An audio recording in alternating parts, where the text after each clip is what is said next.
3 minutes after 10 is the time. You're listening to James O'Brien on LBC. Quick shout out to Anne in Enfield and her husband. I mentioned there at the little talk up I do at the end of Nick's programme that there aren't actually any anniversaries today to merit an examination of Rishi Sunak's performance so far. But Anne's been in touch to say that it's actually her wedding anniversary today and her husband remembered. So that's why there are screams of joy emanating in Enfield this morning. 4 minutes after 10 is the time. A very good morning to you. I don't know quite why my attention has been drawn to the question that I'm about to ask you. I think it's partly because yesterday's judgment in the appeal court rendered yet another of Rishi Sunak's 5 pledges, at the very least, extremely unlikely to be achieved. We wondered at the time why he'd bothered doing that. If you see what I mean. Nobody was saying, I'll tell you what I really want. I really want some pledges. What do you want? Pledges. When do you want them? Now. No one was saying that. He just sort of came up with the idea that he was going to have some pledges. And I don't know whether he was trying to put some clear blue water between him and Liz Truss or whether he was, I don't know, just a bit bored one night. So he made a list. Do you do that? I've got friends who do that. Make a list. I'm just a bit bored. I'll make a list. I'll start doing meal plans. My wife does this sometimes. I'll start doing meal plans. I'm sick of everybody getting in at 6 o'clock in the evening and wanting different things. We're going to have meal plans. Lasts about 48 hours, usually. I'm going to make a list. I'm going to have some pledges. I'm Rishi Sunak. I'm Mr. Pledge. That's not going to work, is it? That's a flipping furniture polish. But anyway, he came up with some pledges. Inflation, that was going to be sorted. The forecast at the time for inflation by Christmas of this year was 3.5%. So do you know what Rishi Sunak did? The man's a genius. He said, right. So the economic forecast, which, as ever, are deeply, deeply fallible, said about 3.5% by Christmas. He said, I pledge to reduce inflation to 5.5% by Christmas. So he must have thought that was an open goal. He still might, fair play to him, but there's not a great deal that a Prime Minister can do to influence inflation, and yet he banked on you being too stupid to understand that. He thought, they're too thick. We got them to vote for Brexit. They'll believe anything, these people. So the forecasts say 3.5%. We'll go out and say, we will get it down to 5.5%. It's not going great. And then, of course, this strange catchphrase, stop the boats, which I haven't found a proper measure of. None of the opinion polling really helps on this because you just can't quite get an angle on specific policy, illegal policy. Are you in favour of an illegal policy? Are you in favour of sending refugees to a country where they may be tortured? Are you in favour of sending refugees anywhere? Do you see what I mean? You can't quite pin it down. There was an astonishing moment on Question Time last night. I don't know if you saw it. Astonishing moment where Fiona Bruce asked the entire audience, and remember that the Question Time audience skews to the Conservatives. That's not some weird conspiracy theory. They for reasons that I do understand, but don't necessarily fully approve of. I don't know how else they do it, to be honest with you, but they get the audience. They try to engineer the audience so that it reflects the votes at the last general election. So that is why you would have a Conservative majority in the audience at a normal Question Time. When you have an abnormal one, like we did a couple of weeks ago, then every single person in the audience voted for Brexit. So Fiona Bruce asked the audience last night, and I was working last night. I was at the O2. Thanks to anyone who came along. We had a lovely time. So I didn't watch it, but I always catch up with the clips the next day. And she asked the audience, does anyone approve of the policy to send people to Rwanda? And not a single person put their hand up.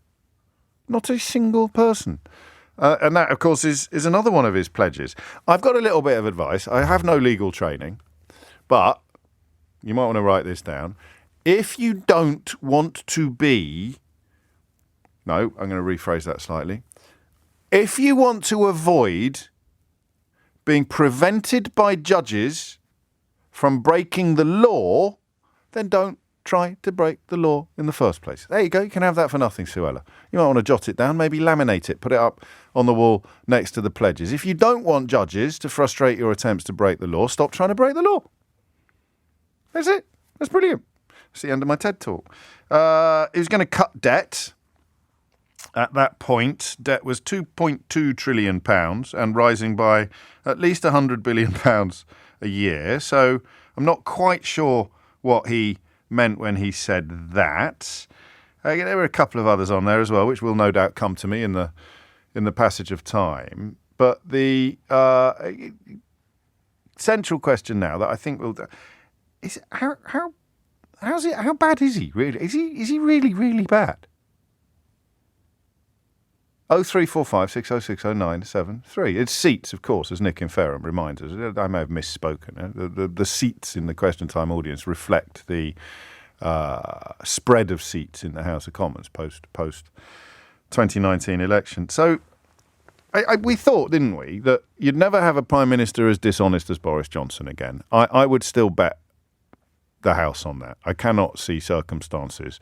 So one piece in one paper today suggesting that Frost might have a crack if things go absolutely appallingly for the Tories at the next general election. And I don't think he would challenge Boris Johnson on the dishonesty stakes. He'd challenge Liz Truss on the thick as mince stakes, but I don't think we will ever see a Prime Minister as dishonest as Boris Johnson, right? We can probably all agree about that. And I was fairly confident we'd never see another Prime Minister as useless as Liz Truss. But there are two types of useless, aren't there? There's sort of weapons-grade useless. There's the person that marches into the room and sets fire to their hair, kind of useless. And then there's the person that sort of slips into the room and sort of quietly falls apart. They're two different approaches to uselessness. There's the sort of active uselessness, like doing really, really stupid things with your full chest, as the young people say, which is Liz Truss. I'm Liz Truss. I'm incredibly stupid. I'm going to do X, Y, and Z. And then there's Rishi Sunak's level of useless, which seems to me to be, hey, I'm a really cool guy. You can trust me. I'm going to deliver. And then everything goes. I do some mornings wish I could use slightly more demotic figures of speech. There's only one phrase really that fits here, and I can't say it on the radio. I have to say belly up. I can't say what I want to say. Hey, I'm Rishi Sunak. You can trust me. I'm a stand-up guy. Check out my shoes. Here's my pledges. Feel my pledges. I'm Rishi Sunak. And then it all goes belly up, doesn't it? I don't know whether or not we're ready yet to have a conversation that manages to unhitch each other from political loyalty. Here's the thing about Sunak that's interesting. I don't think anyone is a passionate supporter of Rishi Sunak. You might still have your Tory party scarf tied so tightly around your neck that the flow of oxygen into your brain is still severely impaired. But you've not got a little Rishi Sunak polyester flag in your bedroom like you did with Boris Johnson, have you? No one is like Rishi, yay, yay, yay. It's just not happening. You'd never have anyone looking at Rishi Sunak like Nadine Dorries looked at Boris Johnson in the House of Commons, would you? You'd never have people prepared within politics, people prepared to sacrifice whatever shreds of dignity or integrity they may still have retained upon the altar of protecting the serial liar and adulterer Boris Johnson. It just wouldn't happen. Sunak doesn't inspire that sort of cultish devotion. But also outside Parliament, I can't really imagine anybody on the doorstep or on the stump or around a table in a pub or at a dinner party. I can't really imagine anybody falling out with other people at the table because they're sort of passionately advocating for Rishi Sunak. They'd be like, no, listen, John, what you don't understand is that I had this conversation with that weird hyphenated bloke, Clark Smith, in the House of Commons before I realised who it was, and I was being polite to him. And then I realised who he was, and I said, "What is it about Boris Johnson that you like?" And do you know what he said? He just kept saying charisma. I was like, "What do you mean charisma? Charisma." But that's someone that would fall out with everybody around a dinner party table, because you'd be like, I lost my mum in COVID, and I can't afford to pay my mortgage, and everyone's on strike, and we can't do this and we can't do that, and interest rates have gone through the roof. The country is on fire. What is it that you like about the man who probably bears more personal responsibility for these problems than anybody else alive? And some little Herbert responds with the word charisma. I mean, it's just beyond comprehension.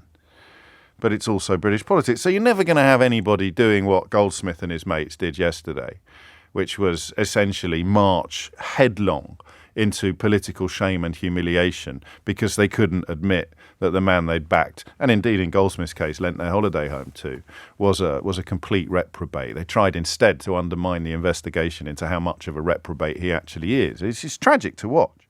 It's not tragic, it's hilarious, but it could be tragic to watch from some perspectives. So Sunak's never going to do that. He's never going to have that cultish level of devotion that politicians as disparate as Boris Johnson and Jeremy Corbyn can enjoy. People utterly unable to acknowledge reality or even to let the light in a tiny bit. And he's a million miles away from that. I know what question I'm going to ask you now. So today is a day where I'm not going to hit 10:15 and then suddenly realise I haven't actually got a question that you will be able to ring in and answer. Is it going to work though? It's not that one. It's that one. I'm not, because, all right, there's two questions. I'll do two questions. Can I do two questions? I can do, it's my show. I can do what I want. I can do two questions, all right? What's he good at? 0345 6060 973, because this isn't a silly question. Boris Johnson, I'd give you an hour now on what Boris Johnson's good at. Seriously, I'd give you an hour. Brilliant at lying. Brilliant at boosting people. Brilliant at making people a sort of not very bright person's idea of what a very bright person looks like. Brilliant at promoting idiots in order to make himself look good. You want to look good? Put Nadine Dorries and Jacob Rees-Mogg in your cabinet. You're going to look like Einstein by tea time. What's Boris Johnson good at? How long have you got?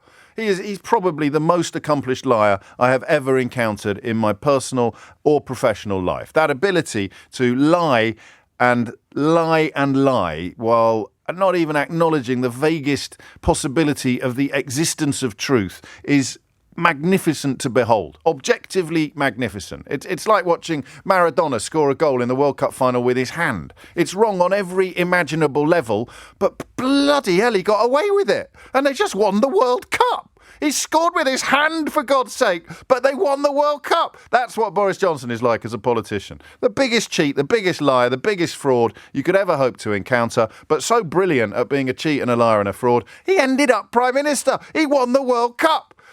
What else is he good at? Surrounding himself with idiots so that he looks good. Surrounding himself with sycophants so that he's never challenged. Surrounding himself with people like Jacob Rees-Mogg and Nadine Dorries so that he sort of can cultivate this image of competence or this image of success. What else is he good at? Sort of bumbling, jokey stuff and jumping out of cars and pretending he's been jogging, which brings people like Brendan Clark-Smith to his yard. So there's loads of things he's good at. What's Rishi Sunak good at? What's he actually good at? 0345 6060 973. Sounding a bit rhetorical now, that question, isn't it? I can't do an hour of phone calls from people saying nothing. Absolutely nothing. Rishi, what is he good for? That's not going to work. So we'll just do the grown-up one, shall we? Can we keep the childish one running? So a little bit, a side order of what's he actually good at? 0345 6060 973. And on the other hand, how's he getting on? How is Rishi Sunak doing? I'm going to phrase this in a slightly loaded way. How bad is Rishi Sunak at being Prime Minister? And listen, I think because we don't have that cultish devotion, you still find the idea of a Labour government absolutely terrifying. But we can have this conversation together, can't we? We can do this. Just how bad is he at being Prime Minister? Because it all seems to me to be going quite spectacularly wrong. And the reason why this is an interesting question to ask is because I want to examine with your help how much of it is actually his fault. I'm not looking for sympathy or the world's smallest violin, but how much of what is happening now, everywhere you turn, disaster. You know, everywhere you turn, there's a disaster. I can't remember the last time we had some good news. How much of it is his fault? And that is a good question with regard to how bad is he at this? Is he? I mean, I think Johnson plus Truss equaled an almost existential level of despair at how bad our politics had become, how low we had been brought by liars and incompetence, right? Johnson plus Truss. No country deserves that. You wouldn't wish that on your worst enemy. The biggest liar in political history, followed by the biggest idiot in political history. Arguably the two worst holders of the highest office in the land since Lord North, and they came smack after each other, one on top of the next.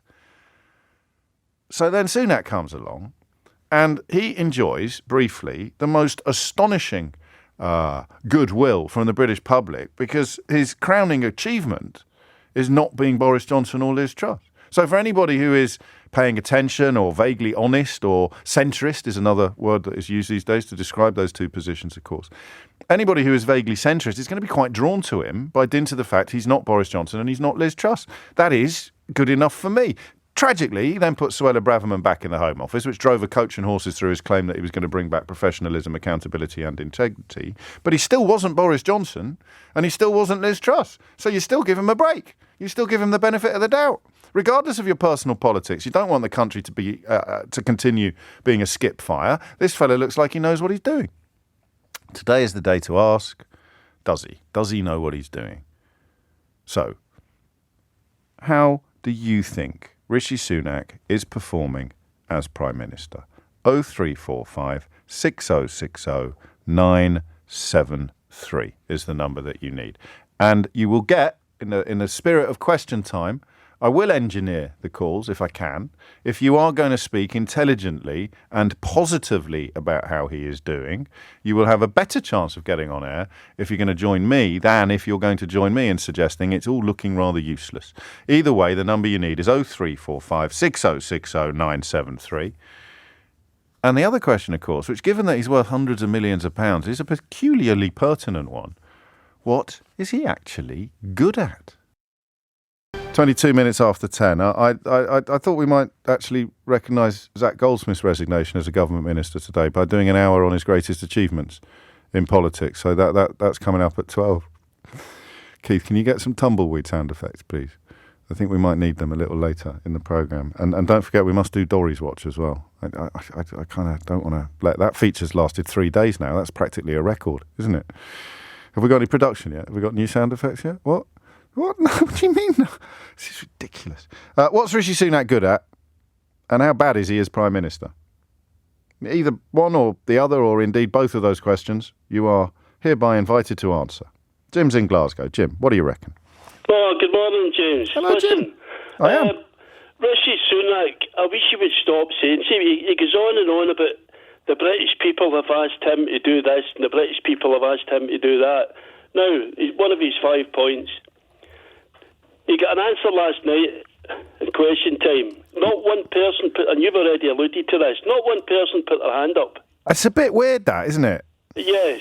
But they might have been too embarrassed to do so. I mean, if you fancied it, you might not put your hand up in that particular room. No? Yeah, I see that point. Yeah, but I mean, I watched Suella Braverman in the Commons yesterday. Now, this is what's happening now with the Tory party. You ask them any questions and they won't give you, but then politicians are like that. They won't give you an answer. But all the Tory party's doing at the minute is blaming other people. They're blaming Labour, they're blaming SDLP, they're blaming SNP, Sunshine, Liberal Democrats. Sunshine. They won't give you an answer. Moonlight, blaming the moonlight, I think. Everybody else, they start all these fires. They're blaming everybody else because they can't give you an answer to the question. All right, back up a bit. You've forgotten what the topic is this morning, I think, Jim. Because some politicians are very good at that. Some politicians are very good at blaming wholly unresponsible institutions or individuals for it. True.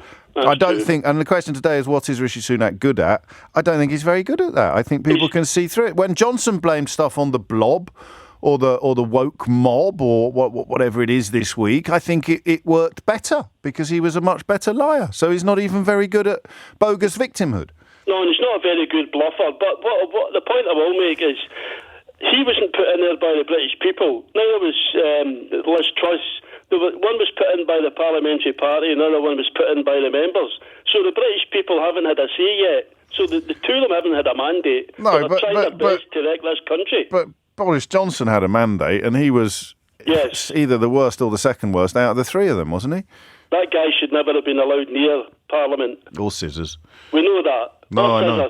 So what then? How bad is Sunak compared, just in that little hat trick of horror shows, how bad is he compared to Truss? And he's still the best out of those three, is he, or not? No. Oh, come on. The man's not. It's not a prime minister. Well, who's he worse than?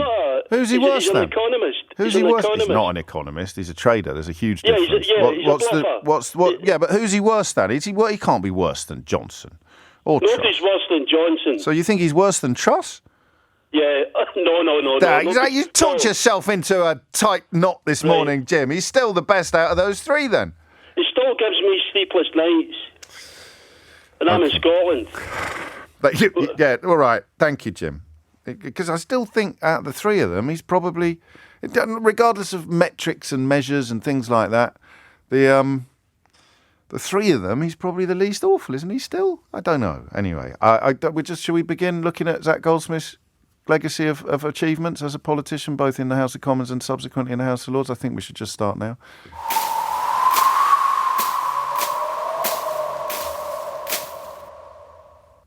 Right. Roger's in Burton-on-Trent. Roger, what would you like to say? Hi, James. First-time caller, long-time listener. Thank you very much. It's lovely to have you on board. What's on your mind? Thank you. What's on my mind? Many things. Not involving Rishi Sunak. With specific reference to the phone-in that we're both currently contributing to, Roger. I don't know. I see, right. Fine. Misunderstood. Well, Rishi Sunak is very good at talking up a good game, and he's very good in the House of Commons saying, we are the best at this, we are the best at that, even though we're the worst. Yes. Yeah, is it? Well, no, I don't. I think I'm going to argue with you, Roger, but you've listened to the programme before. You'll probably have been expecting that. Who's believing him, though? Well, that's the thing. Well, he can't be very good at it if no one's believing him. Well, that is true, but what I mean is that he talks a good game, as in, he thinks he talks a good game, I suppose, is the more accurate answer to that question. He thinks he talks a good game. All right. So, I think on Wednesday at PMQs, you began to see the reality settling on his shoulders that he's beginning to realise he's not very good at this either. There was a real deflation to his manner, and all that talk of delivering and all of that sort of chirpy-chappy stuff down the barrel of a camera. I mean, you're being kind and we welcome positivity, but I don't think he is very good at talking stuff up because evidence keeps coming along and smacking him around the back of the head, which brings us back to Boris Johnson, who could make ludicrous claims. He could say, we got all the big calls right, where the evidence would lead you much, much closer to the conclusion that he got every single call wrong, big, small or middling. And so no, you can't possibly describe Rishi Sunak as good at talking things up when Boris Johnson actually was good at talking things up by dint of being such a brilliant liar. Well, he's talking up a good game by not lying, but just sort of disguising the truth. Delivering. We're delivering. The British people want me to deliver. Deliver. I don't know. Let's go through them. Which one's going to happen? We will halve inflation this year to ease the cost of living and give people financial security. How's he talking that up at the moment? Well, he's talking that up by saying, I am halving inflation. It will happen. It will happen. Okay, all right. You have to believe. Hold your nerve, James. Hold your nerve. I'll give you that one. We will grow the economy, creating better paid jobs and opportunity right across the country. We're tiptoeing our way up. Well, 0.1. Yeah, now we're down that's to 0.3. But that doesn't matter. Technically, that is growing. We will make sure our national debt is falling so that we can secure the future of public services. Next. NHS waiting lists will fall and people will get the care they need more quickly. Well, how dare people get sick? He's not doing that. You're being too funny now. You're settling into your role. You've got to talk it up. You can't duck it. I think that's another next. And finally, stop the boats. We will stop the boat. We will pass new laws to stop small boats. Moving on. Moving swiftly on. Thank you, Roger. A sparkling debut. Thomas Watts is here now with your headlines. I don't know if we're in the mood to be all clever clogs today, are we? It's still quite muggy, but the idea of how much of now is Rishi Sunak's fault and how much was inevitable is probably one that you'd need a little bit more perspective to answer. I mean, it is very, very odd that he elected to publish these 5 pledges when most of the clever money would have pointed out why they were at best optimistic and at least at worst impossible. Halving inflation this year, again, could still happen, but even if it does, it's got nothing to do with him. And he's lost, I think, any opportunity to claim, even if it did happen, that it was down to him. Do you see what I mean? No one really has a sense at the moment of there being a firm hand on the tiller. do they? Matron. Is there a firm hand on your tiller? Do you feel that there's a firm hand on your tiller this morning? On your country's tiller? Oh, matron. There's no hands on my tiller. I'll tell you that. So I don't feel, even if inflation were to halve by Christmas, anyone would say, good old Rishi with his hand on my tiller. That's just no one. I think he's lost that. It's gone. Where are we? It's June, is it? July, practically. We will grow the economy, creating better paid jobs and opportunity right across the country. Please, that'd be nice. But even if it happened and you'd say, well, that's because Rishi did that thing. That thing he did. It's because he did that thing. Is it? What thing? The thing. I don't think that would work. We will make sure our national debt is falling so that we can secure the future of public services. That's the weirdest one. I'm sort of conflating it with deficit rather than debt, or referring to the debt to GDP ratio. I don't know. But even that is looking pretty unlikely to come down, so that's doomed. NHS waiting lists will fall and people will get the care they need more quickly. It seems unlikely when medical staff are striking because you refuse to give them a decent wage, or at least a good enough wage to ensure that the staffing levels within the NHS go up. 110,000 vacancies this morning. And finally, we will pass new laws to stop small boats. The problem with that is that the appeal court, good old British judges, sovereign British judges in sovereign British courts, have pointed out that you can't start deporting people to countries that are deemed unsafe. So what's he actually good at? And how much of this mess is his fault? Would it be fair to give him a bit of a break? Roland is in Framlingham. Roland, what do you think? James, good morning. Hello. I'm your favourite type of person. I am a good old-fashioned Middle England gammon. Oh, don't say that. I don't know if you can self-diagnose as gammon, can you? I can, proudly. I think it's a fantastic insult. It's very funny, very descriptive. But anyway, it's a description for anyone pretending not to be very clever or labouring under it. It's a description of mindsets and attitudes, because if it were to be a description of skin hue, I would be the king of the gammon. well, my cheeks are flushed and they are slightly puffed. Same here, every day. So there we go. But I am also deeply cynical of the situation we find ourselves in. Yes. Regardless of anyone's political colours, we're just in a complete mess. Yes. And Rishi Sunak, I think, along with many other career politicians, he is very, very good at one thing, and that is narcissistic PR. Well, he's not very good at it, because, listen, you're here slagging him off. He was good at it. I mean, your problem is you've self-identified as gammon now, so I don't know how gammony you actually are, but if I were to take you as a sort of uber gammon, I would now point out that he can't be very good at narcissistic PR because you're on the radio slagging him off, whereas if you are true gammon, you'd still be trying to defend Boris Johnson. I would have defended Boris Johnson once. I voted for him. In fact, that was the last time I voted. It probably will be the last time I vote. Well, that's a shame. Don't let them take away your democratic rights just because you ended up backing a bunch of bozos. Oh, no, I still go. I just go and I'll go and spoil my paper. Gosh, I'm a keen advocate for a box saying none of the above. That fine, or an official abstention. But I'm not. You can't say that he's good at narcissistic PR when you think he's a muppet. Because if he was good at it, then you, as a member of the Gammonati, you'd have fallen for it again. Lots of people have sought their way through a job interview and landed up with a job that they're completely unsuited for. So I don't think he is narcissistic, actually, but the shiny sort of plausibility got him into the job. So he was good at, but it didn't really, because he didn't even persuade the membership. He got beaten by the lady who got beaten by the lettuce. But look at the position he holds. He's our Prime Minister. He's the leader of this country. By accident. By accident, yes, but he has some competition to get to where he is, and I don't see him being ousted at the moment. No, nor do I. But I'm just challenging the idea that he's good at self-promotion or marketing. He kind of he's not. He only got, if he was good at self-promotion or marketing, he'd have won the battle with Liz Truss. Yes, okay. So I'll tell you, the reason why he's Prime Minister is because people like you voted for a stupid Brexit, a really corrupt and dishonest Prime Minister. You ushered in Liz Truss and her epic incompetence, and the wreckage, that was left created an opportunity for a kind of glorified photocopier salesman. Liz Truss is nothing to do with me. Yes, she is. She's everything to do with you. Because Boris Johnson was inevitably going to fall apart, creating a vacuum into which all sorts of nonsense could move. So it's all on you. Even in your most cynical moments, James, wasn't there a tiny bit of you? Go on. I'm not cynical, by the way. I'm a realist. Well, okay. Well, yes, but the two start to blend together. Certainly in modern life, I think they do. When the country has been completely turned upside down by people voting for liars and idiotic policies like Brexit. But to return to your question, yeah. So when he was in the leadership race, yeah, and then coming up for the last proper general election, Johnson. Was there any part of his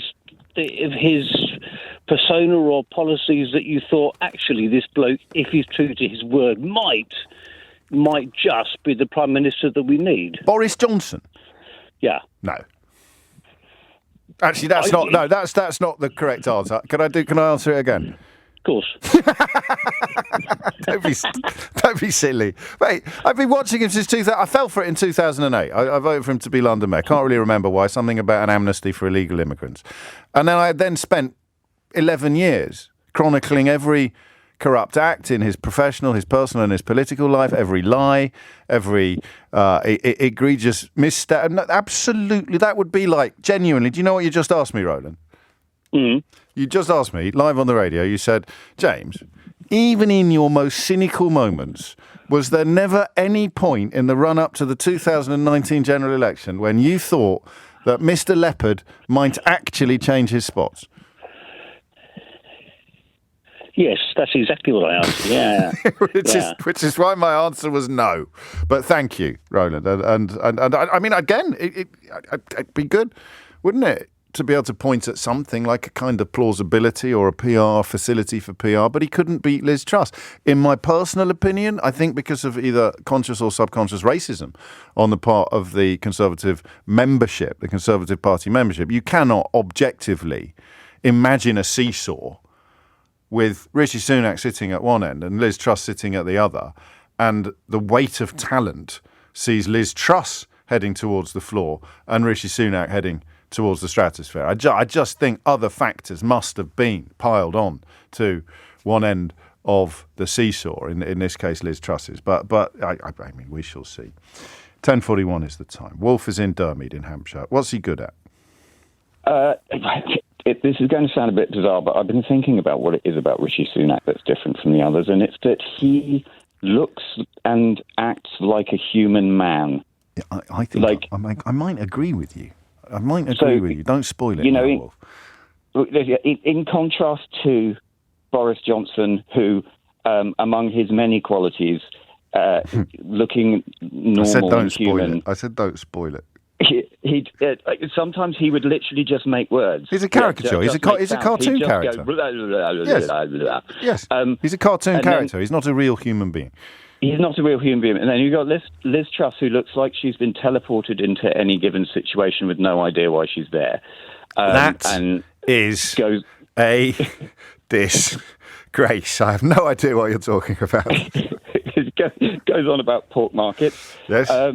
But it's just like a comedy human, essentially. Yes. And then to cast a net further afield, you've got Michael Gove, who kind of looks like a slightly malfunctioning robot in a human suit. Yes. And it basically extends to the whole sort of... Do Doris. Oh, God, Doris is just... She belongs in the local pub with a drink in hand, holding court over whatever her current obsession is. Fair enough. She's just... Well, we can all agree Jacob Rees-Mogg's very human, can't we? So your theory falls apart there, doesn't it? Falls apart there with a human penny farthing. Jacob Rees-Mogg, absolutely. I think you're right. Compared to the rest of them, astonishing. Sajid Javid as well, actually. They came across as quite...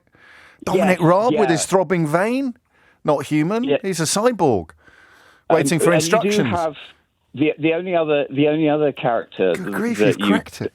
The only other character archetype that you also get in the Tory front bench is the Disney villain.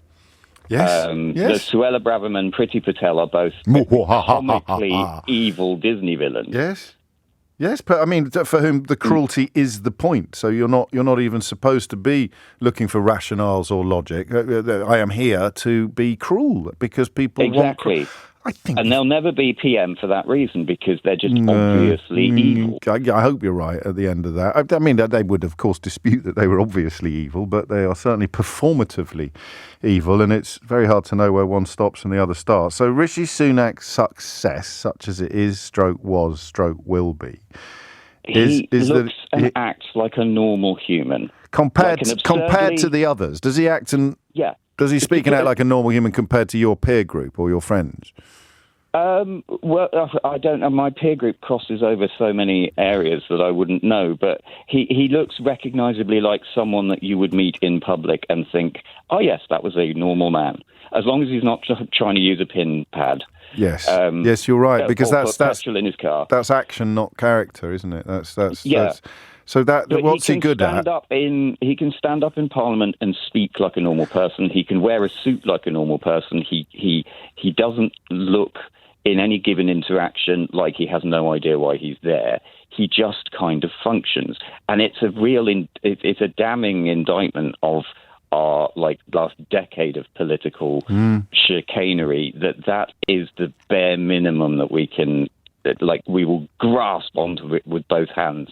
Please God, a functioning human man. And that probably, there's probably a little bit of, snobbery isn't quite the right word, but a little bit of class-based complacency built in there. You know, he seems like a middle-class middle manager, and we all have come across middle-class middle managers in our lives, and it's almost quite reassuring to encounter one after a catalogue of clown shoes like Johnson Truss, Rees-Mogg, Dorries, Patel, Braverman. So that is his thing. That's his shtick. He's kind of normalish. But in this instance, I honestly don't think class comes into it. But the Tory party don't seem to be able to hang on to what I would consider as a working class normal human.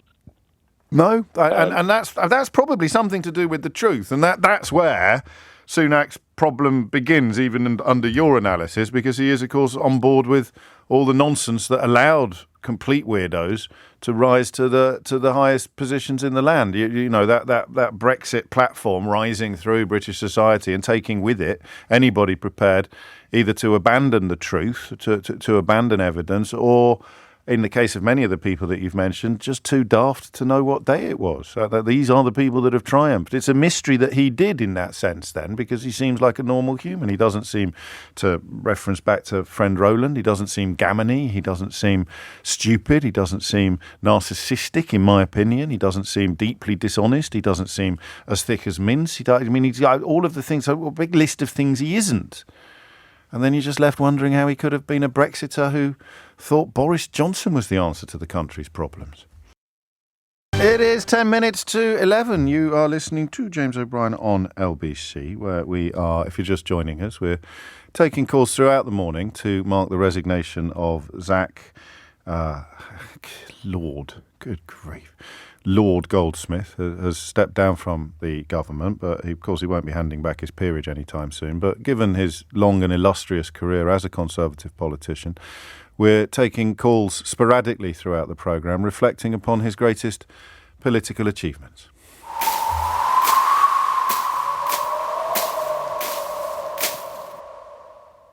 Tony's in Ashford. Tony, back to Rishi Sunak. What would you like to say? Hi, James. Thank you for taking my call. So I was in a Clubhouse chat room with Rishi Sunak, some of my old pals that went to Stanford with him. So he came across as someone who was quite analytical, but was quite, very, very in tune with the facts, but just with regards to business. So if you watch Succession, you can think of him as Logan Roy without the profanity. Logan Roy? Logan Roy is a genius. The problem there was when it comes to politics, he's more like a Kendall Roy. Oh, I see. Okay. So I like the... yeah, all right. I should have let you finish the analogy before I jumped in, because it's poor but not appalling. Yeah. So if you think of Kendall, who needed Shiv and Rome to back his premiership up... Remember, some people listening won't have watched Succession. So just so you mean that you think he would be brilliant at... He was obviously very good at making money for Goldman Sachs and himself. Absolutely, yes. Which is not But when easy. it comes to politics, can you imagine... him saying, hold your nerve to people that are actually suffering, and, he's someone who's married to a billionaire, so successful. I mean, the optics of it was just so terrible. And that's one of the reasons why I think he actually brought back the Home Secretary, Braverman, because he just has no backbone. So I think he's very good if it comes to the business, the private sector. But when it comes to being a politician, it's just hopeless. Well, so what you would say, I mean, I don't even know if business in the private sector is a narrow enough skill set for him. Leave him in a room with a computer, and he'll be gangbusters. Yeah, absolutely. And he's someone that came across during the chat as someone who was very, very good at understanding just one part of it. Yeah. And that's one of the reasons why when I heard this 15-year plan, I was kind of surprised but, impressed. Right. Because I don't see Boris Johnson or any of the other Tory prime ministers coming up with that, because that's more realistic. Some of them would have said, we'll get this done. No, Boris Johnson would have claimed they'd already done it. Exactly, but that more realistic. But the only problem there was that he was part of the government and part of the Chancellor that actually cut the NHS. Well, they've been in power for 13 years, and now they're coming out with a big sort of lots of people are suggesting he's more of a Greg, actually, Tony. But I don't think we want to labour this analogy too much. He's supposed to be Will from The Inbetweeners, isn't he? Although, who was it we thought he reminded us of the other day? There was another character there. I think his greatest achievement still, even as these fires rage around him, his greatest achievement still is not being Boris Johnson or Liz Truss, isn't it? Really? Yeah, but he was his chancellor, so it's kind of hard to say, I'm now, I resigned from him because, I resigned because I didn't like the way things were going, blah blah blah. It just doesn't wash, I think. No, well then that is another huge problem for him as well, is that he can't do clear blue water. I think he had an opportunity to do clear blue water, even with that caveat that you point out. You're trying to put clear blue water between you and the bloke that made you famous. And whose side you stood by throughout most of the mess-creating scenarios that you're currently criticising and condemning. But you don't put Suella Braverman back in the Home Office if you're trying to put some distance between you and Boris Johnson. You just don't, and yet here we are. The consequences of putting her back in the Home Office all over your newspapers today. 10:54 is the time. Chet's in Leicester. Chet, what do you reckon? Well, the thing is, he's the best out of the bunch, and the bunch isn't very good, so the pool of talent is So he's the bad. least minging grape in the bunch. Yeah, but that's going across the benches as well. That's not just in the Tory party. I think it is. I think you don't like the guy. By the sounds I liked him to start with. Well, I don't know if I liked him, but I certainly thought, oh, thank goodness. I breathed a big sigh of relief when he got in and did the professionally accountability and integrity speech, because I thought, he really must have hated what's gone on with Boris Johnson, but you're better inside the tent than outside it. So he, a bit like Keir Starmer when Jeremy Corbyn was Labour leader, he thought, I'm gonna stay close to power. But I don't agree with that, because. So what do you think he was doing? No, I think in order for him, I think there's two things. He's no angel, but he's the best out of the bunch that's there. Now, in terms of what's he good at? Well, in terms of having a successful and a stable government, he has to keep all the. What's he good at? What's he personally good at? I think he's the best out of the bunch. No, you can't just keep saying that. What's he good at? Not being Keir Starmer, not being Boris Johnson, not being Liz Truss, not being David Cameron. Why bring Keir Starmer into it? Because he's potentially the next Prime Minister. Yeah, but why would not being Keir Starmer be an attribute for Rishi Sunak? Well, the fact that Keir Starmer was complete chums with Jeremy Corbyn. Well, Rishi Sunak was complete chums with Boris Johnson. But you didn't have a massive anti-Semitic issue in the Conservative Party. No, but he's on the record. He's on the record as being Islamophobic. Who, Rishi Sunak? No, Boris Johnson. Keep up. No, I am keeping up. It just obviously when you didn't mention him by name, did you? So obviously I wasn't aware of who you're talking about at that point. But I can't be responsible for your failure to keep up. I've got enough going on in the studio. So Keir Starmer was complicit in Jeremy Corbyn's anti-Semitism. Therefore, yes. Rishi Sunak was complicit in Boris Johnson's Islamophobia. It's just sounding a bit desperate, really. But I take it. I mean, No. It's not desperate. Well, I can only tell you. No, I said you're sounding a bit. You're sounding a bit desperate, which is what I can hear. Tom Watson gets demonised by the right-wing media because he came closer to bringing down Rupert Murdoch than anybody else in the last 70 years, mate. I think you need to get on Google. When Tom Watson sits and demonstrates in London and then turns around to a bunch of people who are vandalising the Indian High Commission and turns around and says, you supported us, now it's our time to support you, and then gets voted to the House of Lords, and kind of alienates me. Yeah, and this is you answering the question of what Rishi Sunak's good at. Yeah, but as I started off, he's the best at the bunch that we've got. Okay. That's not an attribute. It's something that he's good at. Last chance? I think he launched the furlough scheme. He saved loads of jobs. Now, it's not his fault. What were the alternatives? The alternatives were not helping businesses and putting everybody on social. Well, he did do that. That's what the furlough was.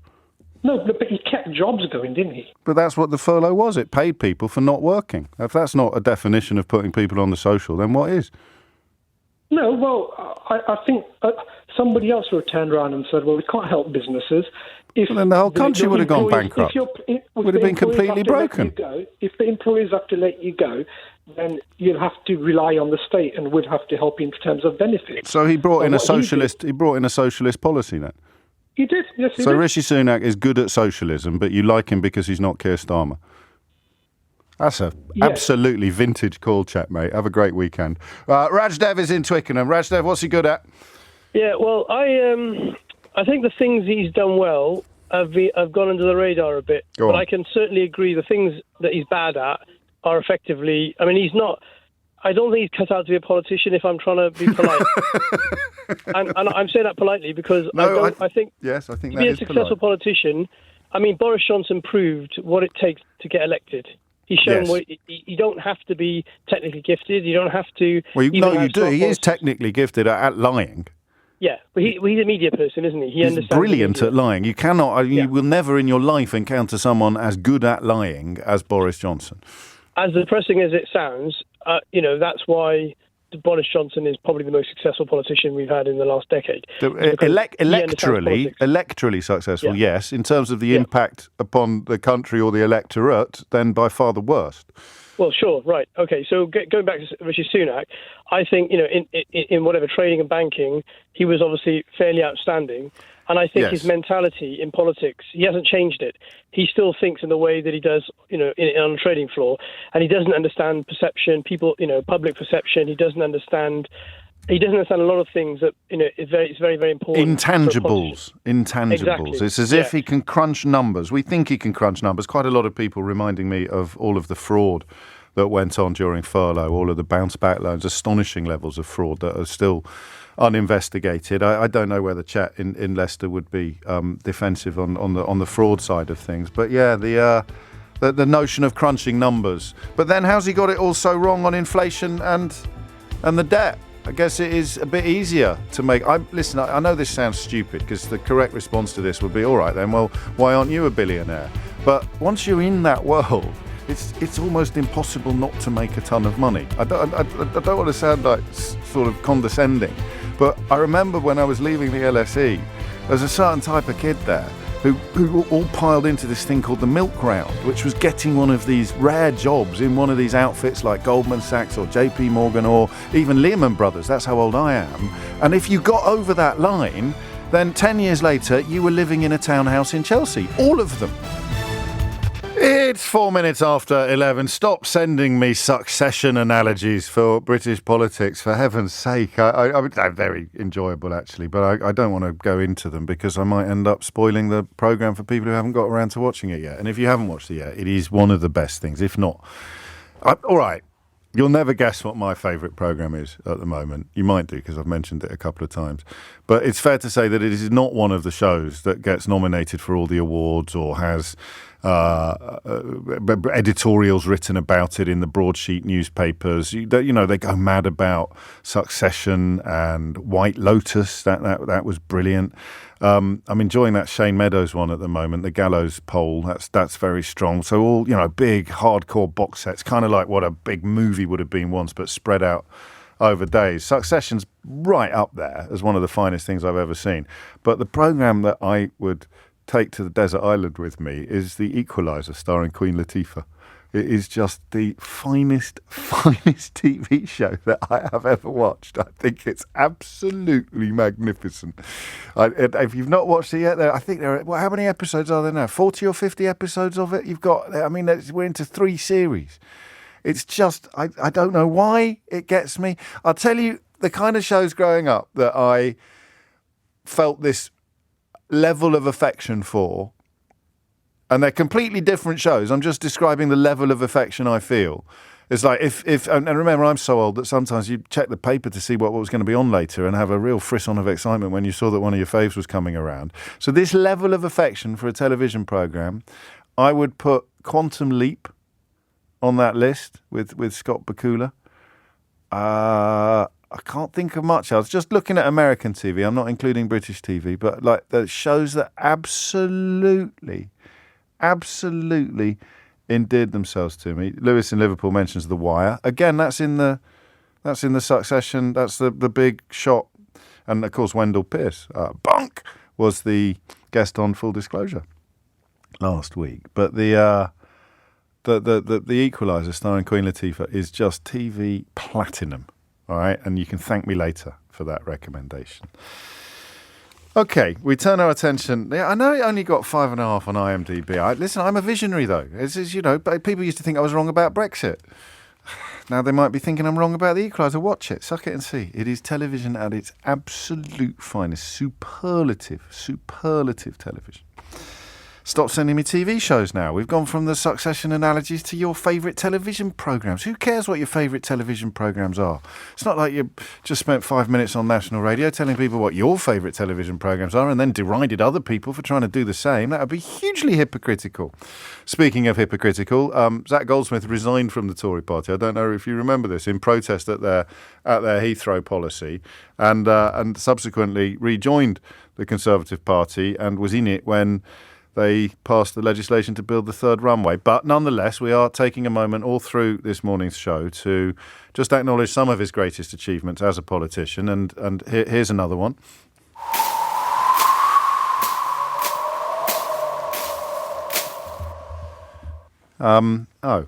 Deputy Political Editor of the Press Association, Sam Blewett, reports that Zach Goldsmith had been told to apologise for his alleged role in the campaign to undermine the Privileges Committee inquiry into Boris Johnson, and instead he's resigned. His criticism of Rishi Sunak for being simply uninterested in the climate crisis is accurate, actually. As someone's just said on Twitter, it's like when a wasp lands on a stinging nettle. You want them both to get stung. But the timing is not a coincidence, because all of these people, at the first sniff of accountability, they run away. The first sniff of accountability. Boris Johnson ran away. Brave Sir Boris ran away. He could have stayed. All he had to do was face a vote from a Conservative majority House of Commons and then go back to a Conservative majority constituency. Zach Goldsmith, he could have just apologised for trying to undermine the privileges. But no, that's it. I'm going home and I'm taking my ball with me. That's both of them. So there's some breaking news for you there from the Press Association. He was ordered to apologise, or told to apologise, and instead ran away. Brave Sir Zach. You can only ring me between now and 12 o'clock if you work in or have worked in the National Health Service. All right? That's the rules. Them's the rules. If you don't like them, then please carry on listening. And the reason for that is we're in one of those curious little places now, where the Conservatives have announced a policy and the Labour Party have said, well, that's our policy, which means the two major parties are more or less in agreement upon the potential efficacy of a key piece of legislation, or at least a key piece of policy. It is a 15-year plan to fill NHS staffing shortages. All right, the wonder years would get on that list as well, actually, since you ask. A 15-year plan. And what, of course, is crucial about this is that it is anathema to UK politics to have 15-year plans. Generally, your eyes are focused exclusively upon the next general election. So in some cases, politicians who are in it entirely for self-gratification, like Boris Johnson, they will focus entirely upon the end of the current news cycle, if you're lucky, or the next nanosecond. So the notion of actually taking a decade and a half to undertake a root and branch improvement of staff training in England is to be welcomed in principle. So you'll have more university places for medical and nursing students. You'll have a greater emphasis on apprenticeships with the first ever apprenticeship scheme for doctors. Remember, the Conservatives are introducing it and Labour say they've nicked it, which means both major parties are going to be, as Wes Streeting just demonstrated in our news bulletin a moment ago, both major parties are going to be initially quite warm about this. Here are the targets for 2031. First question I'm probably going to ask you is this too long? Or do you recognise that it has to be a 15-year plan in order to provide the depth of change that is needed? They will double medical places, school places for student doctors to 15,000 a year. Do you want to know something absolutely bonkers? Do you? Of course you do. I know some people, that's not it. I know some people who got straight A stars in their A-levels and wanted to go to university, wanted to go to medical school to be doctors, and there were not enough places. I'm only going back 4 or 5 years. I don't know exactly what the situation is now because I don't know any students in the relevant cohort. But and I said, what do you mean you can't? One of them, I think, was going to go to Dubai to train. He was from a very wealthy family. I said, what do you mean you didn't get into any? He said, there are more wannabe doctors with straight A grades than there are places in medical schools in the United Kingdom. To which the obvious response is, but there are shortages. We've got a shortage of doctors. I couldn't actually, but it was one of those moments. I must have mentioned it to you before. I just found it beyond comprehension. So 15,000 more places for student doctors by 2031. A 50% increase in GP trainee places for junior doctors. If you've had a look at this stuff already, you can ring in and start responding to it already. 0345 6060 973 is the number you need. And then 24,000 more nurse and midwife student places a year, which is another doubling. In the next 5 years, the proportion of NH staff trained through apprenticeship, where you combine paid work with study, will double to 1 out of every 6. And next year, an apprenticeship for doctors will launch with a few hundred places. You want bold and you want big when it comes to the NHS. You also want something that doesn't appear to be adding weight to the increasingly swift creep towards privatisation. And I think that falls into this category. I, however, do not know how it looks from within the National Health Service. So you're a doctor, you're a nurse. Some of the headline figures suggest that you might be able to do your qualifications in 5 years. You might be able to get a medical qualification, a consultation that is currently a 5-year medical degree could be shortened by a year. Could you do in 4 years what you did as a doctor in 5? 0345 6060 973. And of course, I think crucially, but no, importantly and possibly fatally, it doesn't mention pay.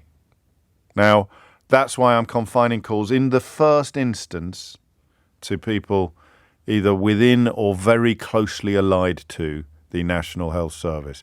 The biggest problems facing the National Health Service at the moment, from where patients are sitting, the biggest problem is retention and recruitment, which is a direct consequence of pay. So the three things: the number of people leaving the health service to go and work elsewhere, the number of people not joining it, the number of vacancies, that's a better way of... So the number of people leaving, the number of vacancies, and the incidence of strikes all come down to the same issue, which is remuneration. Remuneration improves retention. Remuneration improves recruitment. Remuneration improves the working experience to the point where doctors and nurses will no longer feel the need to strike. And this plan doesn't mention remuneration. So is it dead below? Is it holed below the waterline before it has even set sail? I can't answer that question because I'm not in the NHS. You can, because you are. All right? 0345 6060 973 is the number that you need. Straight up question, what do you think? And remember, if you don't want it to work, if you genuinely don't want it to be a good idea, then I mean you're engaging in really silly behaviour, regardless of which party it is that's introduced it. In this case, you're kind of insulated anyway, because Wes Streeting is currently claiming that they've ripped it off the Labour Party anyway. But that doesn't matter from the point of view of someone waiting for an operation. I don't care about the politics of it. I don't care what colour the policy is. I just want to know whether or not you think, as someone close to or within the NHS, whether or not you think it's going to work. Is it going to work? That's all. Because these vacancies now are at 110,000. That's 1 out of every 10 posts in the NHS unfilled. Without action, they say, you could be looking at 360,000 vacancies by 2037. Those ludicrous boasts about there are more people working in the NHS than ever before. Still doing that now, Sunak. It's a meaningless, fatuous statistic because there are more people alive than ever before. I remember the first time, there's a little moment. Where are we? 16 after. Just give me 30 seconds to do this one, because I like to pay the occasional nod to people who've been kind enough to listen to this programme for years, even when nobody else was. There was an interview with Ian Duncan Smith. It was a key moment in my political development, because I don't know how he ended up on the programme. I was already finding it very, very hard to get government ministers or Conservative politicians to come on the show. And I remember Ian Duncan Smith said something like that. It was work and pensions at the time, so it must have been under Cameron. And he said, there are more people in work than ever before. And I thought, that doesn't sound right. I'm sure there are more people in work than ever before, but we were looking at the jobless figures and they weren't great. And he was trying to cover up, there were more. And I remember saying to him out loud, I said, yeah, but there are more people alive than ever before. So that's a stupid figure. I want to know about percentages, not totals. And it was just one of those little moments where I thought, what if the whole language these people speak is bent? What if I sit in a studio and a politician says something like that, and a little voice in the back of my head goes, that's bogus, mate. Not in a good way, not in a Bill and Ted way. That's a really silly, and you just don't notice it because they say it so fluently and so fluidly. It was a short hop from that moment to having the confidence to say to a politician, that doesn't make any sense, that's just word salad. And that was it. It was Ian Duncan Smith was my gateway drug to actually asking politicians to explain the meaning of the words that they used. Because there are more people in work than ever before is a meaningless statistic. You want to know what percentage of the workforce is in work or not. Anyway, I just mentioned that because this is a policy that we should all want to work, but very few of us will currently be in a position to comment on whether or not we think it will. 11:20. It's a 15-year plan. It's sorely needed. Will it work? No pressure. Georgia's in Newcastle. Georgia, what do you reckon? Hi, James. Thanks for having me on. You're very welcome. I want to believe that it will work, but I was just saying to your lovely producer that actually, I've been a nurse for about 6 years. Yeah. And within 3 of those, I was promoted to deputy sister, which obviously I'm really happy about and everything like that. But one of the things I was saying that she asked me actually was, the responsibility that lies upon nurses at the moment, because there are so few of them, people are having to go up in the ranks sooner than they probably would normally have. And that's a lot of pressure to put on people. And I think people can see that. But with that doesn't come the kind of pay that matches that. And I know that you were just saying that obviously pay isn't included in this. As far as we know. I think they're about to announce it in about 40 minutes, but at the moment we're going on what's released. I'm fairly confident pay doesn't feature in it. Yeah, and they took away the nursing bursaries. I can't speak for medicine, but obviously for nursing, when I did it, there was a bursary and you got £1,000 grant and you had your tuition paid for. Now it's obviously different. And why would anybody go into nursing, get themselves into so much debt, to then not be paid what they believe they think they're due and what I think they're due, to then have to pay it all off in a really high stress environment across all disciplines, midwifery, children's nursing, mental health nursing, adult nursing, everywhere. There's shortages all around, and 15 years is wonderful. You kind of, if it's depleted over that amount of time, build it up slowly. Don't throw everybody in all at once and then end up in a similar situation. But where do you? I mean, it's a weird one, isn't it? That they're motivated by money money is... They just seem to think that doctors and nurses, even against the backdrop of the current industrial actions, they seem to think that it's not a big part of your personal and professional calculations. Well, yeah, exactly. I mean, the hours that nurses work are already... And doctors that are already in hospitals, at least they're not conducive with like a normal social life. And then add on top of that like car parking charges. Don't even get me started on those. No, but like so it's the one exception to my anti-motoring topic rule. Actually, is hospital car parking charges for hospital staff. And it's bad enough for patients, but for hospital staff, it's obscene. I park on the streets and pay like local council charges because it's cheaper. It's insane. Absolutely bonkers. So if I put you in charge, what would be the first thing you'd do? Oh, give us the pay rise. I think 19% was a bit ambitious. It was an opening gambit. Yeah, you got to put your foot in the door and make them listen, right? Precisely. But I think I don't know what would work in terms of pay rises. Obviously, there's a lot of stuff goes into it that I'm not nearly intelligent enough to know about. No, are. You're plenty intelligent enough. You're just too busy being a nurse to dig into the weeds of it. Yeah, and I think, give back the bursaries. Give back the bursaries. These students are struggling, and it is painful to see. And they have to work the unsociable hours that we do, and they don't get the unsociable hours pay that we do. And that's not fair. No. These nurses are coming in. They're not all 18-year-olds, because let's face it, what 18-year-old wants to go in to the highest stress environment that they possibly can think of right now? Well, but there it is. Good grief! I think it's the first caller. I think you might have shot the whole fox, because it's as it stands, it looks as if they've done it from the wrong end of the telescope, when really it's trying to persuade more and more people. I think medical school places might be different because that's oversubscribed. But otherwise, the 110,000 vacancies, that's about persuading people that it's a nice job. It's not just about putting more training places in place and having more opportunities to fill one of those vacancies. It's about persuading people to fill the vacancies. That's missing from where we're sitting. Yeah, absolutely. I mean, like I say, who wants to pay £9,000 a year to never be able to pay that off? Right, okay. So I can respond to that by saying that the apprenticeships expansion will address that, so you will be able to earn while training. So that helps, right? Yeah, it does. I mean, I think that makes it a little bit longer, because the nursing associate, at first, they're band 4s.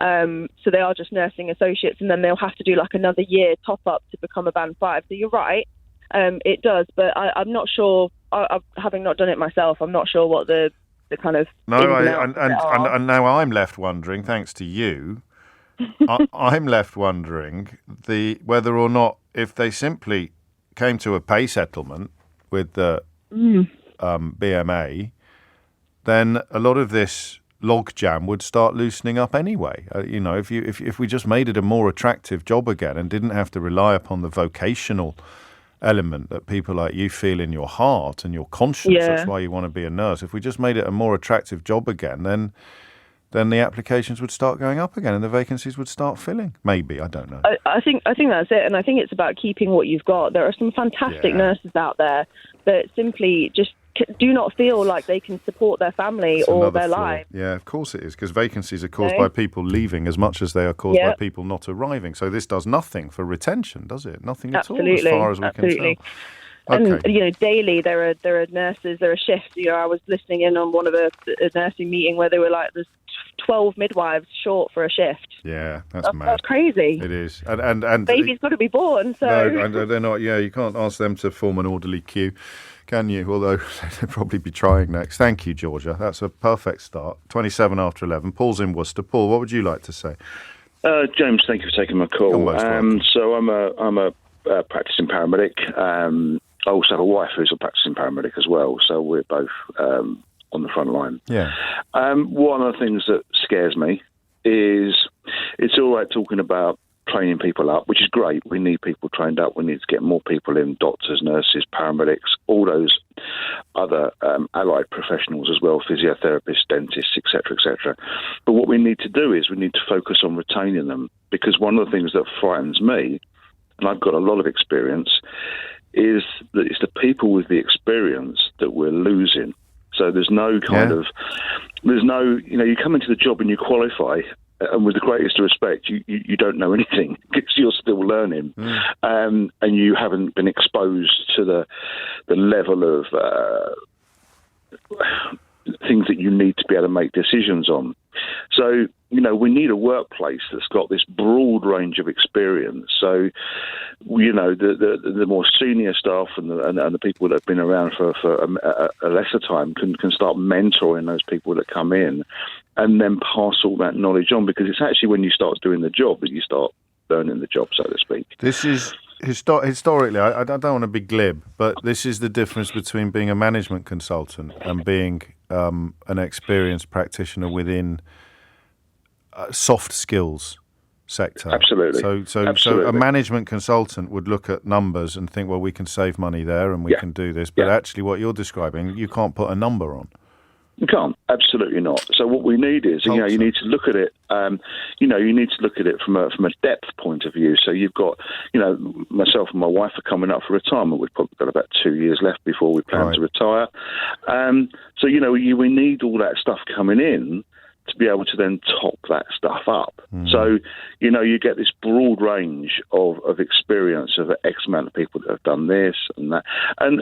And we need to then, I think we need to be focusing on retaining staff and making the workplace somewhere where they want to be. That last caller was brilliant, but she made a really interesting point that she was a deputy sister with 3 years experience. Now, that's suboptimal.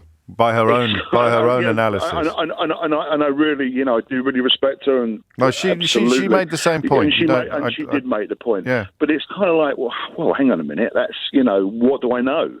Whereas years ago, you'd have 10 years in before you even got a sniff at something like that. I hear you. I mean, don't let the perfect be the enemy of the good.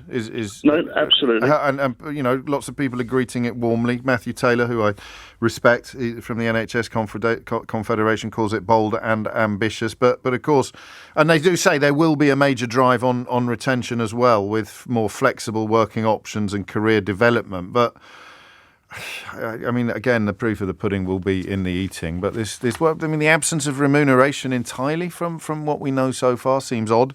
So I want it to work, right? I think everybody wants it to work. Paul wants it to work. Everybody wants it to work. And early indications are that many people think it will. So unhelpful, perhaps, to be too negative, but equally saying that we will focus on retention with wizard wheezes like career development and flexible working options, just maybe room for something a bit more concrete. It's 11:31. Thomas Watts is here now with your headline. It is 26 minutes to 12. You're listening to James O'Brien on LBC. It's a funny one, isn't it? I mean, maybe moved too early, but it's a big story today. The provision of doctors and nurses and in the UK compared to the rest of Western Europe. This is the number of practicing doctors and nurses per 1,000 members of the population.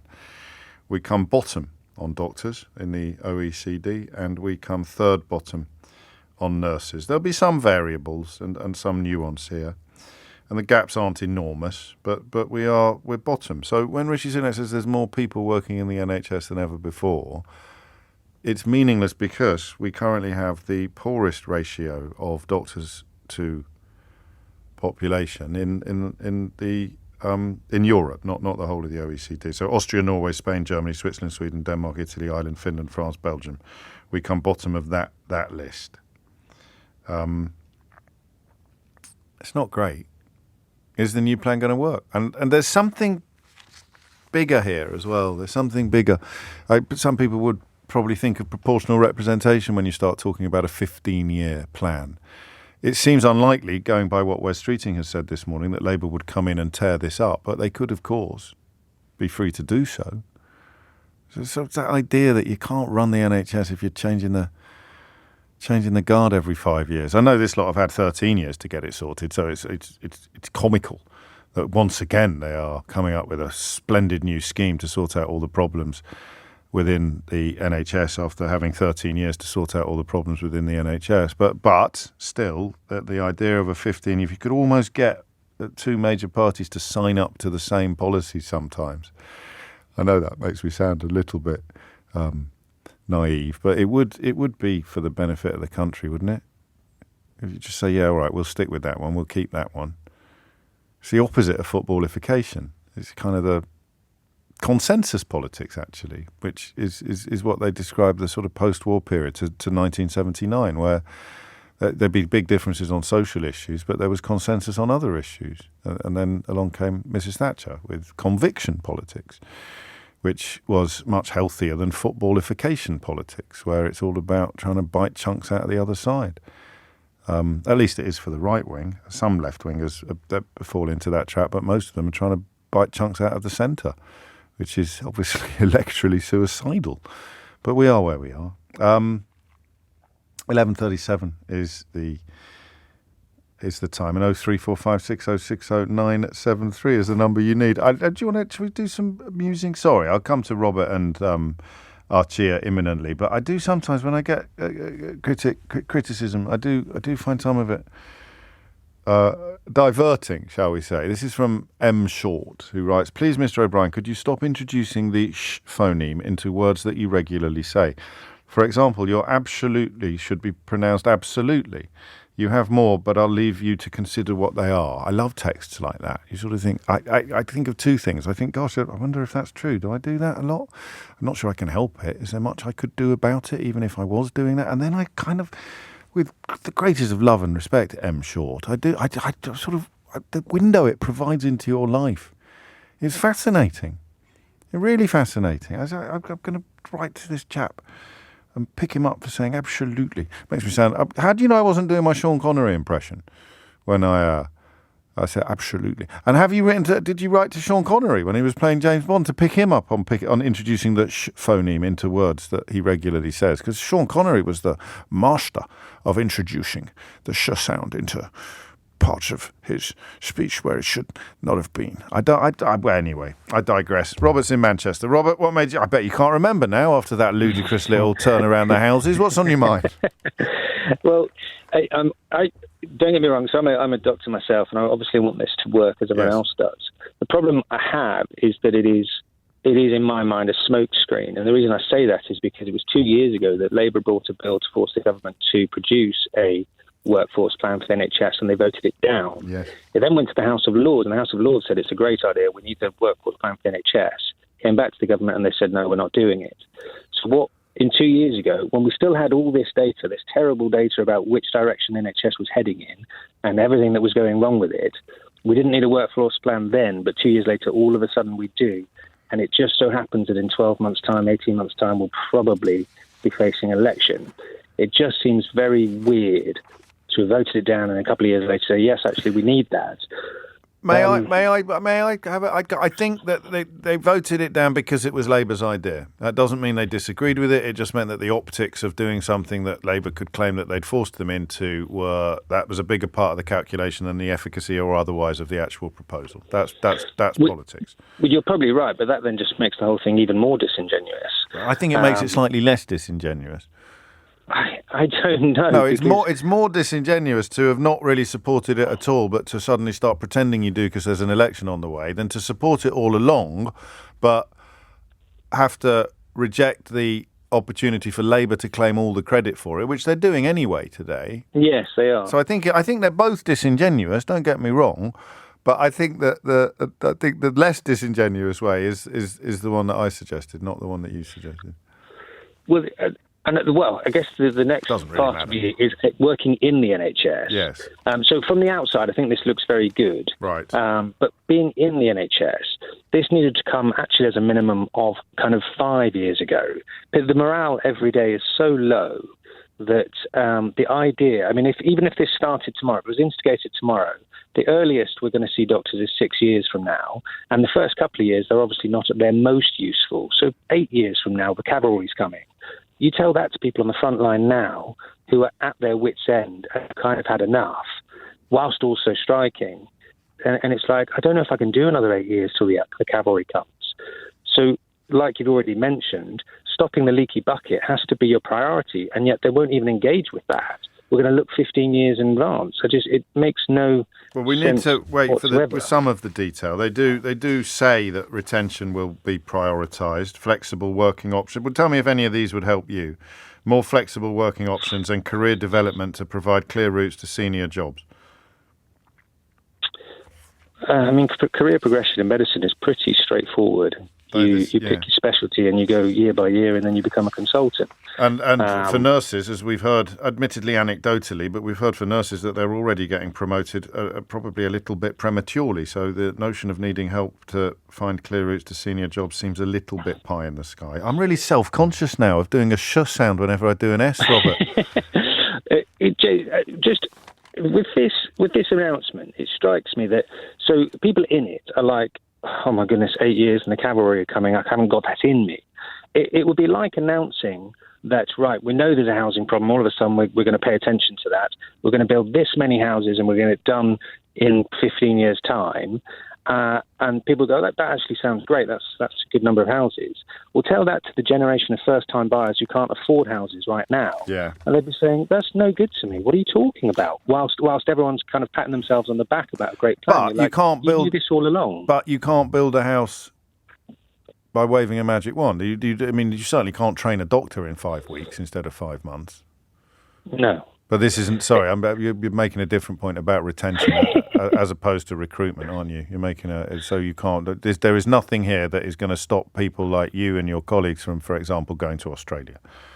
No, there is nothing, and we're ending up with a squeezed middle, because what I've noticed is this squeezed middle. Obviously, we normally talk about financially, but I see it in medicine where your youngsters who are coming through and they're full of vigour and they are bright and they're ready for it, and they get on the job and they're like, this is horrendous. I can't do 40 years of this. I'm out. And they go in because they're still full of vigour and can do, the world's their oyster. And then at the other end of the scale, you've kind of got your much more experienced doctors who are saying, I can't do any more of this. Actually, do you know what? I'm going to take early retirement and just change my plans. Yeah. And then you've got the middle bunch going, what do? We haven't got the youngsters coming behind us, and we haven't got the older ones who were teaching us. Yeah. That's wrong from every angle, isn't it? It's also going to the amount of people they want to bring in. Again, sounds fantastic, but in medicine, you learn on the job, obviously, and you learn from the working people who are on the front line. So if we already don't have enough doctors to do the work, as in see the patients on the front line, who are going to be these people to teach the people they are then shoving in there? Who's going to teach them? I just don't understand how it works. Well, fingers crossed that it will become clearer and that some of your reservations will be addressed. But finally, there's just this elephant in the room of the fact that you've got more strikes planned. Consultants have got more strikes planned. I'm not quite sure what the current state of play with nurses is, but it does seem to be something that should be slightly higher up the priority list for government than it currently is, even as they make these bold pledges to improve the bigger picture.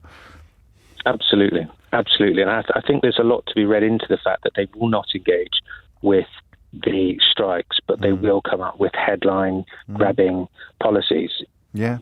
Well, I would feel the same in your boat. I think I'd be, well, all right, that's great, but what about this? This is actually today. This is now. This is immediate. This 15 years, brilliant. Can't wait. Good luck. But what about now? What about me? What about my colleagues? What about my hospital? There's not a lot here that seems to address that particular issue. It is 11:45. It's 11:48. Major expansion in training places for health staff in England. 15-year plan to fill NHS staffing shortages, warmly received in many quarters. Some reference to retention as well as recruitment, but no mention really of pay, and many questions over the why of it. And also, I haven't quite nailed this down, also the difference between having a training place and having a trainee. The idea, I know that medical schools are oversubscribed, or they were a few years ago, but the idea that there are loads and loads of people desperate to fill these vacancies in the NHS, but who are currently unable to get on the path to those posts, I'm struggling to understand that, that's all. Archia is in Glasgow. Archia, what would you like to say? Hi there. Good morning, James. Hello. Please bear with me. I'm rather nervous and I'm on strong painkillers for a broken leg. Hey, you take your time. You take your time. So, I'm in Scotland. I'm a nurse and worked in the NHS for many years. But unfortunately, I lost my house in the crash in 2008, 2009. Oh. So, obviously, the salary of a nurse isn't that great. Prices start to go up, which is exactly what people are going through just now. So I was speaking to someone who was talking about Saudi Arabia and working there as a nurse. Yeah. And she told me how much money she was going to be getting, the flights, 14 weeks holidays. And I thought, this sounds great. I'm up to my eyes. I need to do something. Yes. Applied, and within 4 months, was in Riyadh, earning £3,500 a month, tax-free. Your accommodation is all covered for you. Your flights home are all covered for you. They literally do everything. And if you're in a situation just now where you can't afford to feed your children, and you're a nurse, and if you're lucky enough that maybe your partner's a nurse or in the medical field, both of you can go over and they'll even pay for your children's schooling. So the money that you get is just disposable income at the end of the month. So why would people stay here? Well, I mean, you can't compete with a sovereign wealth fund. You can't compare. I mean, Saudi Arabia's economy is built on oil, and it's not following any of the economic rules that our economy follows. So you can't compare apples with pears. Well, no. And also, absolutely. Everyone who wants to go there could go there, and there'd still be an NHS, and there'd still be vacant. So no, I understand that. But your broader point is they're not doing enough to keep people here, right? Yes. Yeah. Because if I could afford to pay my bills, James, when prices started to go up, I would never have dreamed about going to Saudi. And I ended up staying there for quite a long time. I had a really good time there. No, it's almost always an economic decision. For a young family, I suppose they might want to start a new life in Australia. But everyone I've spoken to in your position is simply crunching the numbers and thinking, well, I've got to do that. Why wouldn't I do that for a few years at least, if not forever? No, and then when I did come back, now I'm a manager level, so when I came back, I thought, right, what area am I going to go into? I'll do some agency work and things. So there was a couple of things that happened, and I thought, I can't work in NHS. Like I couldn't even do a few months. And so I went for a managerial position, and this is actually in relation to something that others were saying about people being put in positions that they're really not trained to be in, and they're just firefighting. So I had an interview with a chief nursing officer of one of the major hospitals and asked her how she worked out her nursing hours per patient day. So that's working out the acuity of your patients to make sure you've got enough nurses safely to look after these patients. And she didn't even know what I was speaking about. Oh, Lord. That's not going to be fixed by this 15-year plan, is it? That's No. And so then what I done, I thought I'll just do agency until I try and figure out, which area in the NHS I want to go back to, because in my head it was always going to be the NHS. That's why I get into nursing. Yes. And I was doing an agency shift one night, and I had 15 patients. And research tells you nurses shouldn't have any more than 7, otherwise you're putting people's lives at risk. Oh, Lord. And these nurses are regularly doing, sometimes it's 30. Because there's just nothing that they can do, and it's just not safe. So I was on a receiving ward one night doing the blood pressure of this gentleman who had just been brought up from A&E, and I hadn't even read his notes really. I'd get a quick glance and I'd seen the cancer. But what I didn't realise is it was terminal cancer. So this poor man was brought up, no one with him, in a ward with 5 other people, and I sat down and I said, "How are you doing?" "Oh, I'm fine." And he just broke down. I couldn't give that man 5 minutes. Oh, that's what I got into nursing for in the first place. I got into nursing when I was a bit later. I mean, I'm not that old, I'm only 50. But when I was in my late 20s. Yes. Because I came from a very impoverished area, didn't know what it was like or understand what was going on. You just thought poverty was normal and that was acceptable because people all left you to do that anyway. No one was helping you. But honestly, I'm just so angry. That's why I'm not interrupting. I think we've gone around the houses a bit, but I want you to get it all off your chest. I'm just so angry that you can't even give this man 5 minutes. Well, we're back to this we're back to the management consultancy model, aren't we? Where this seems to have been, and I want it to work, and I don't think we can let the perfect be the enemy of the good. But I'm not hearing anything that is going to address the immediate concerns of people like you, whether it's on the remuneration level or whether it's on the day-to-day reality of being chronically overworked, chronically oversubscribed. And it's all very well saying things will get better over the course of 15 years. The one thing that they could do to make things better tomorrow is to stem the flow of people leaving the service. Yeah, and I wouldn't be expecting a huge salary. I didn't come back expecting a huge salary. I knew what it was. But you have to be able to pay your bills. And to pay your bills when you're torturing yourself, and it's not 12-hour shifts you're doing 14, sometimes 16, because there's so much work to get done that you can't leave maybe only one more nurse, because they can't get any staff.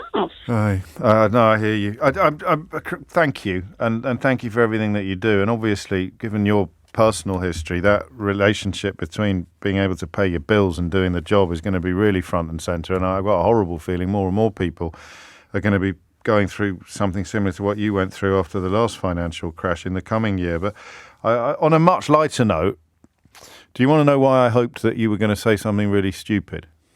Why? So that I could say, Archia, you haven't got a leg to stand on. I really don't at the minute. Well, I know, but you didn't. You didn't say anything, so I couldn't. I had no opportunity to weigh in with that. Thank you, Archia. Take care. Tom's in Nottingham. Tom, what would you like to say? Hi, James. I just wanted to make a few points about this sort of plan. So the first thing is they've only come up with a 15-year plan, probably 1 year before they're going to get voted out. Yeah. They could probably have done that 10 years ago. But no, hang on. They had another plan 10 years ago. That was Andrew Lansley's plan, wasn't it, 10 years ago? Yeah, well, we know how that's ended up. Yes. It's ended up in a place where they need a new plan to undo the consequences of the last plan without pointing out that the same people are in power. Exactly, but they're going to know that they're not going to be for the next 2 terms, so they can just sit on the opposition benches and shout about this plan that they put in. But I hope you're wrong, because Wes Streeting, I don't know if you heard Wes Streeting pointing out earlier that they seem to have taken a lot of this from Labour policy. So we may be in a slightly more upbeat scenario than the one you portray, although I completely understand your cynicism. So another point I wanted to make was there are already 4-year medicine and dentistry graduate entry degrees in the UK. Yes. So this is not really a new plan, but what they do is they take pharmacists, nurse practitioners, mostly medical staff, and then put them through those. So you're going to take those from those fields. Yeah. So you're going to have we've already got a shortage of pharmacists and nurses. So moving them from one place to another is just going to create a shortage somewhere else. Okay. Another issue is that I haven't read the plan fully, but I can't see any new dental places in there. There's only about 1,000 in the whole of the UK. That's including Scotland, Wales, and Northern Ireland. And there is already a huge, massive shortage of dentists.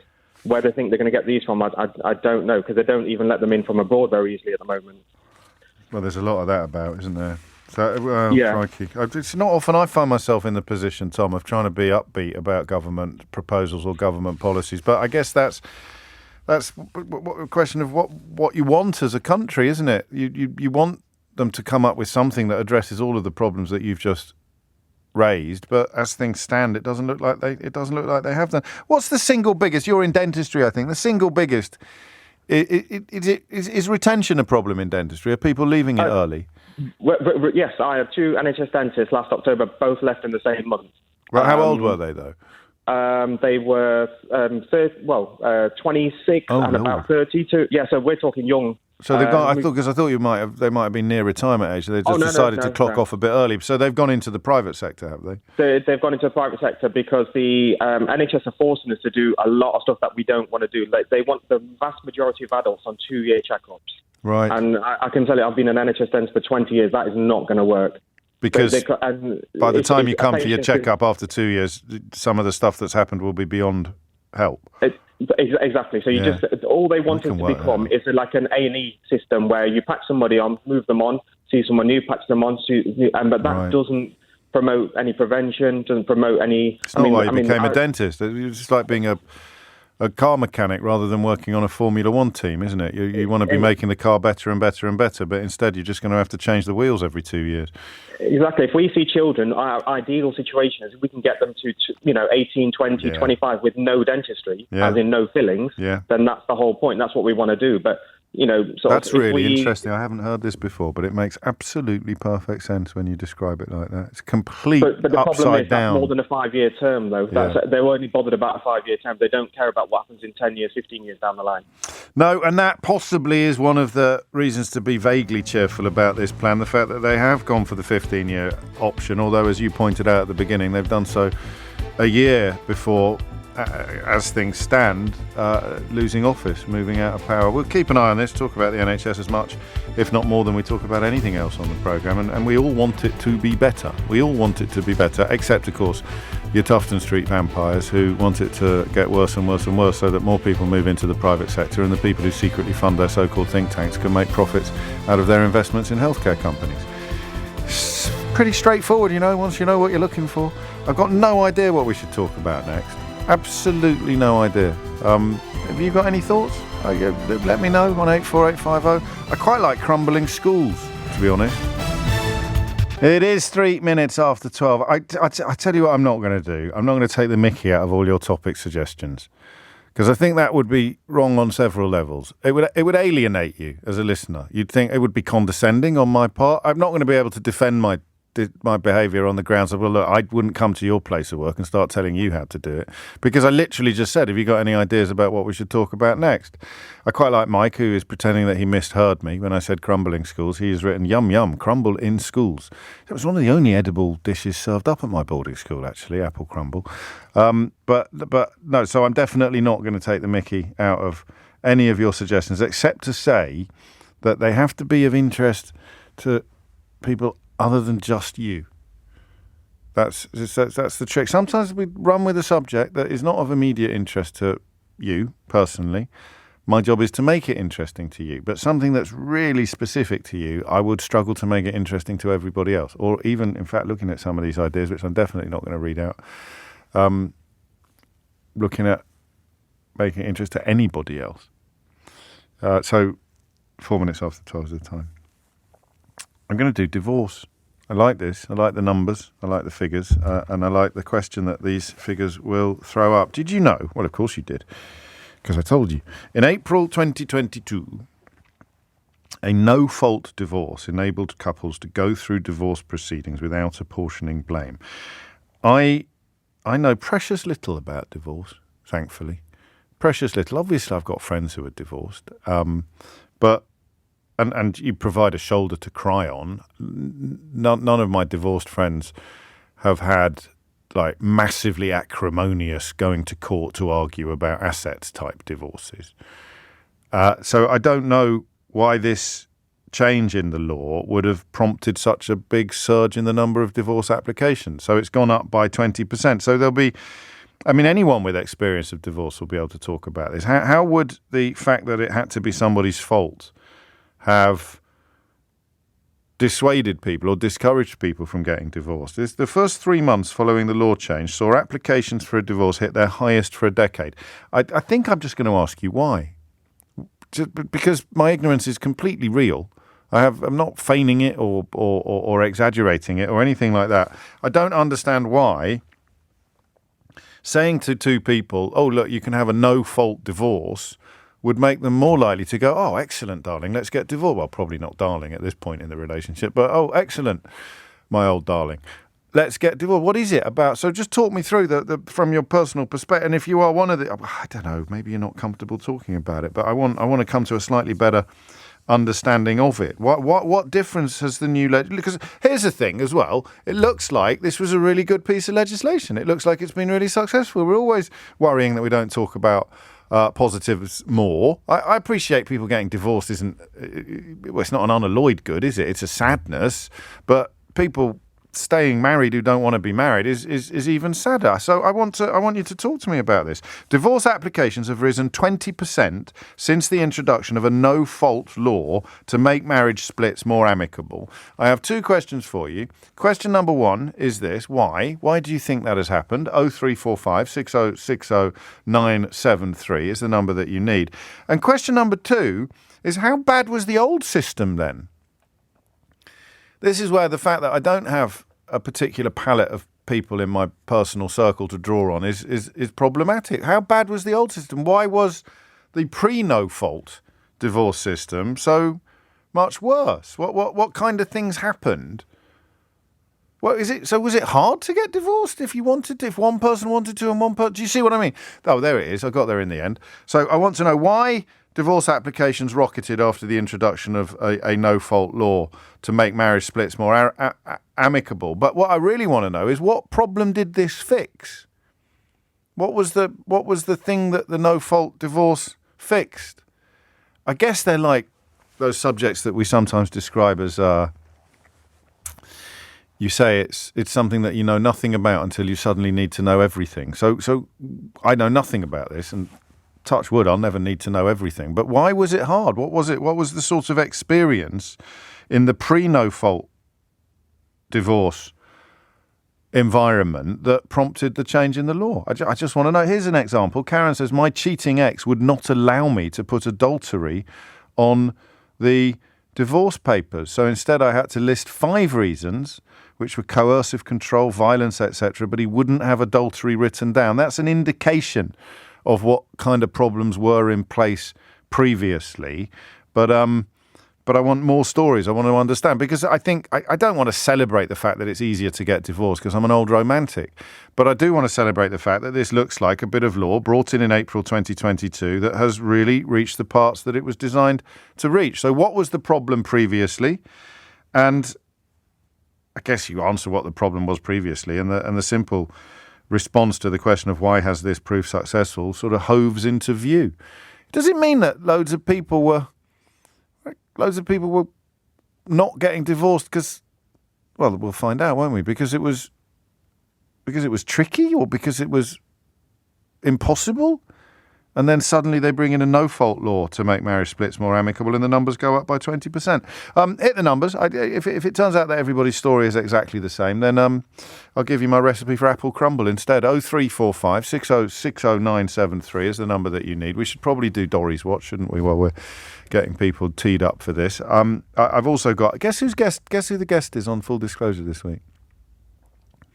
It's Rob Rinder. A.k.a. Judge Rinder, and it's an absolute humdinger. A really, really lovely conversation. A bit of an odd one. I looked at the clock about 20 minutes in, and I thought I've said about 8 words so far in this, and he kind of went off on some absolutely fascinating conversational avenues. And I was conscious for the first 5 or 10 minutes of probably I should be trying to reel him back in again. But I didn't. I'd be fascinated to know what you make of it. It's a slightly different Full Disclosure. It's more of a conversation than an interview. Certainly the first half of it. And every time I tried to get him back onto the sort of chronology of his life and times, he went off on a flight of intellectual fancy again. And I found it absolutely fascinating. I was sitting there just going, crikey, I'd never thought of it like that. Really bright fella. And now, of course, a novelist, which is why he dropped by. So I'll play you a little clip of that shortly. But first, we're not going to... I'm beginning to realise that no one's going to make me any production for this feature, which is quite ironic given that it is probably the longest running feature we've ever done, except Woke Watch, coincidentally enough. So this is a small feature which keeps track of how long it is since Nadine Dorries said that she would resign as an MP with, and I quote, immediate effect. And we've called it Dorries Watch, but, well, it might not be the slickest thing that you've ever heard on the programme, but this is what we're going with. Dorries Watch. It is now from the 9th of June to the 21 days since Nadine Dorries, the former Secretary of State for Culture, Media and Sport, vowed that she would resign as an MP with, and I quote, immediate effect. 21 days, 3 weeks in old money. Pause. Nadine Dorries is still an MP. And that concludes today's Dorries Watch. 12 minutes after 12 is the time. Matthew's in Chessington. Matthew, what would you like to say? So I went through a divorce, and it was, compared to a lot of the ones I'm aware of, it wasn't particularly acrimonious. Okay. And we both simply wanted a divorce, but there was no such thing as a no-fault divorce. So to qualify to even apply for a divorce, there are 5 different categories, none of which apply to us. Oh. So what people do is they go for the abandonment clause. So you have to live separately for 2 years, after which you can apply for a divorce. That would be back in Victorian times where, husband abandons their wife and you qualify for it. There was no opportunity of we just don't want to be married anymore. And we weren't going to lie by saying one of us had an affair, because that wasn't true. Right. Ethically or legally. And if sometime since then there had been some possibility of a no-fault divorce, because they were doing some consultations at the time, we would have waited. So I suspect that's why there's a bunch of people who had an idea that it was going to come up. Yeah. I had no idea about that. Did you, before you decided that you wanted one? Did you know it was such an arcane process? No. We'd assumed that there was such a thing as a no-fault divorce because, most other sort of progressive democracies have something like that. They realise that at some point 2 people just don't want to be married anymore. Yeah. But you had to have there had to be blame. There had to be... Yeah. Or so you live apart for 2 years and claim that one of you has been abandoned by the other one? Or does it have to be the man? Yeah. Can the woman do the abandoning? I don't think it's as specific as that. If you live separately, and we also had to have a separation agreement, we don't have to pay capital gains tax when I bought her out of the house. Yeah. Yeah. Well, you live and learn. Is it if you and I were married and you wanted to get a divorce, which I think everyone would agree is a perfectly reasonable position, Matthew, in this relationship, and I didn't want you to get divorced, what happens then? Then there would be acrimonious. Then you'd actually have to file for divorce. If it's not a mutual thing, then you would. But how? I mean, would you still get one? I mean, how hard is it to stay married to someone that you don't want to be married to? Honestly, I don't know. No, someone will. Thankfully, I've not been through that kind of divorce. I know some other people, another couple that I know who did go through, who essentially did the adultery thing. They put themselves down as being adulterous. So pretty much everyone who's got divorced then has to jump through one of those hoops. Everyone who's got divorced for the reasons you did, because you've sort of just reached the end of your rainbow, as it were, have probably had to lie or go through some sort of subterfuge. Yeah, and from an ethical point of view, and also from a legal backside covering point of view, I don't want to lie either. So I shouldn't have to. Well, I wonder if people are going to tell me what they put down on their things before the no fault divorce thing appeared. Thank you, Matthew. This is fascinating. 0345 6060973 is the number that you need. I had no idea how. So you still had Victorian divorce laws in this country until 2022. So, if you wanted to get divorced before 2022, April 2022, sounds like Edward Woodward. You were still doing those things when they used to do fake pictures in the olden days to prove adultery. I'm gobsmacked. I truly am. So, the question of why divorce applications rose 20% since the introduction of a no-fault law is becoming fairly clear. The question of how hard was it to get divorced in certain circumstances before the new law came in may prove to be more interesting territory. 19 after 12 is the time. Simon is in, I don't know how to pronounce that. Well, I know how to pronounce France. I'm not completely stupid. Is it Conflans? Conflans. Bonjour. Yeah. What would you like to say? Hiya, James. Hello. First time caller, long time listener, as they all say. Thank you. Welcome. I really enjoy listening to your show. I agree with most things you say, apart from one big issue, but we won't go into that. Well, we have to now, don't we? Religion. Oh, do you? Well, hang on. What do you think my position is? It changes every couple of years.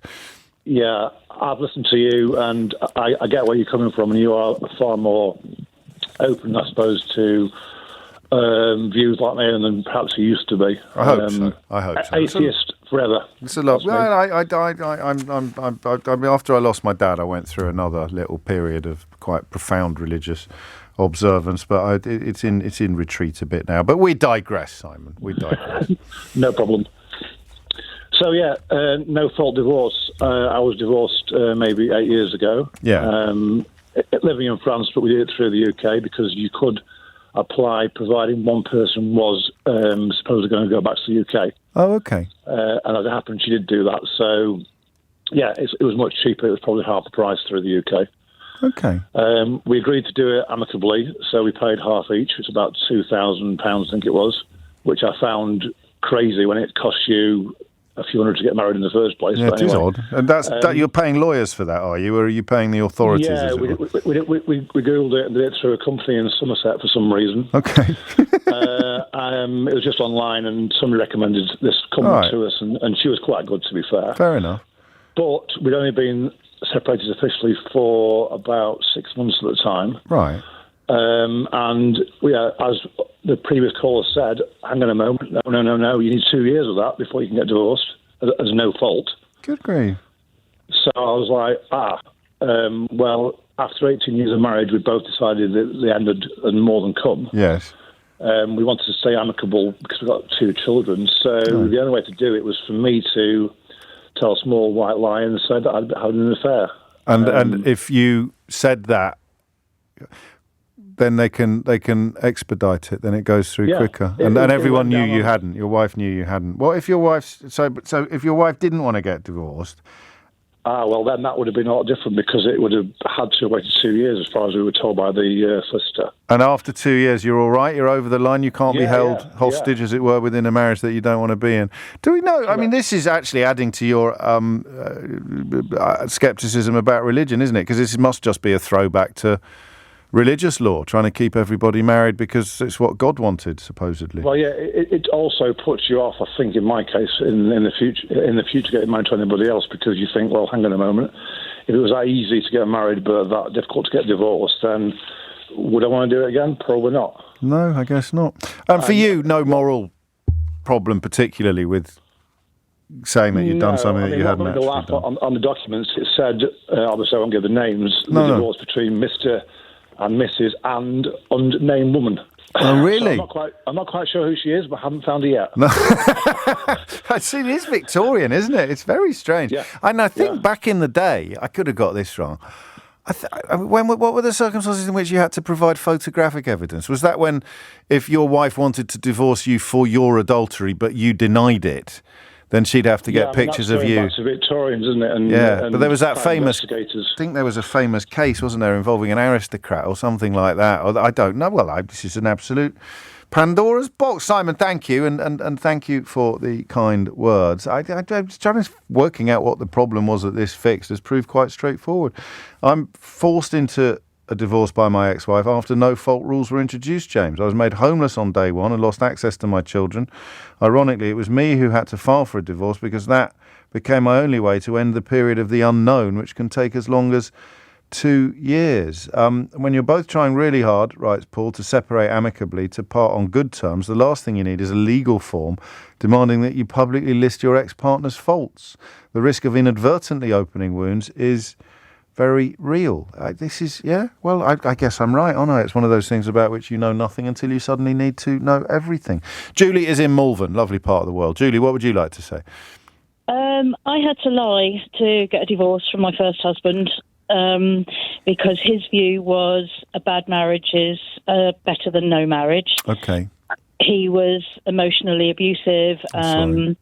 Well, yeah, I mean, it was when we were unhappy for a very long time, but he just didn't want to get divorced. So I had to say that I'd had an affair. And I had to lie to him, tell him I'd had an affair, not he still, he died a few years ago, but he would, to the end, was convinced I had an affair so that we could get divorced.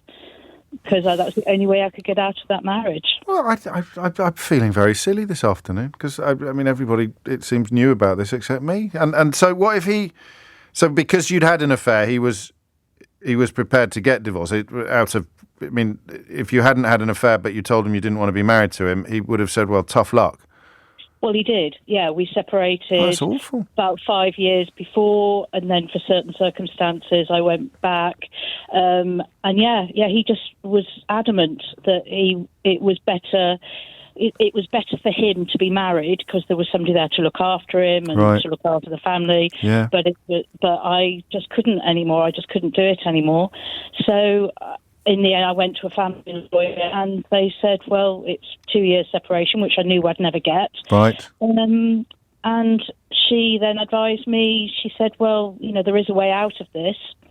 So the only regret I have is that the decree absolute is in the drawer with my will and all the rest of it. Yeah. When I die, my kids will see that and think that I had an affair. Oh, well, tell them. Can you not tell them the truth? I could, because at the time I had a friend at work and we are now married, but we hadn't done anything because I was still married, if you see what I mean. I do, yeah. So, what a Pandora's box that was, eh? I wasn't expecting that one. But from your kid's point of view, I'm just thinking probably forewarned is forearmed, isn't it? How do they get on with your husband now? Oh, they love it, yeah. Just tell him the truth. Seriously, do it this weekend. Get it out of the way. Because does it bother you a bit? Do you think about it sometimes, about that draw? Well, it just feels a bit, dishonest. Well, I'll tell you what you do. Right, when are you seeing them next? Oh, well, it's my birthday next weekend, so they're all descending. Perfect. So leave this, get a copy of the Times. It's in the Times today. Leave it lying around. And then casually refer, oh, look at that. Did you know that? Oh, blimey. No fault divorces. That's why I had to tell a little fib about having an affair when your dad and I got divorced. And just get it, and then it'll be out there. And then, in the long and distant day when they open up that drawer and they're in a state of high emotion anyway, they're not going to get hit around the back of the head with this particular bombshell.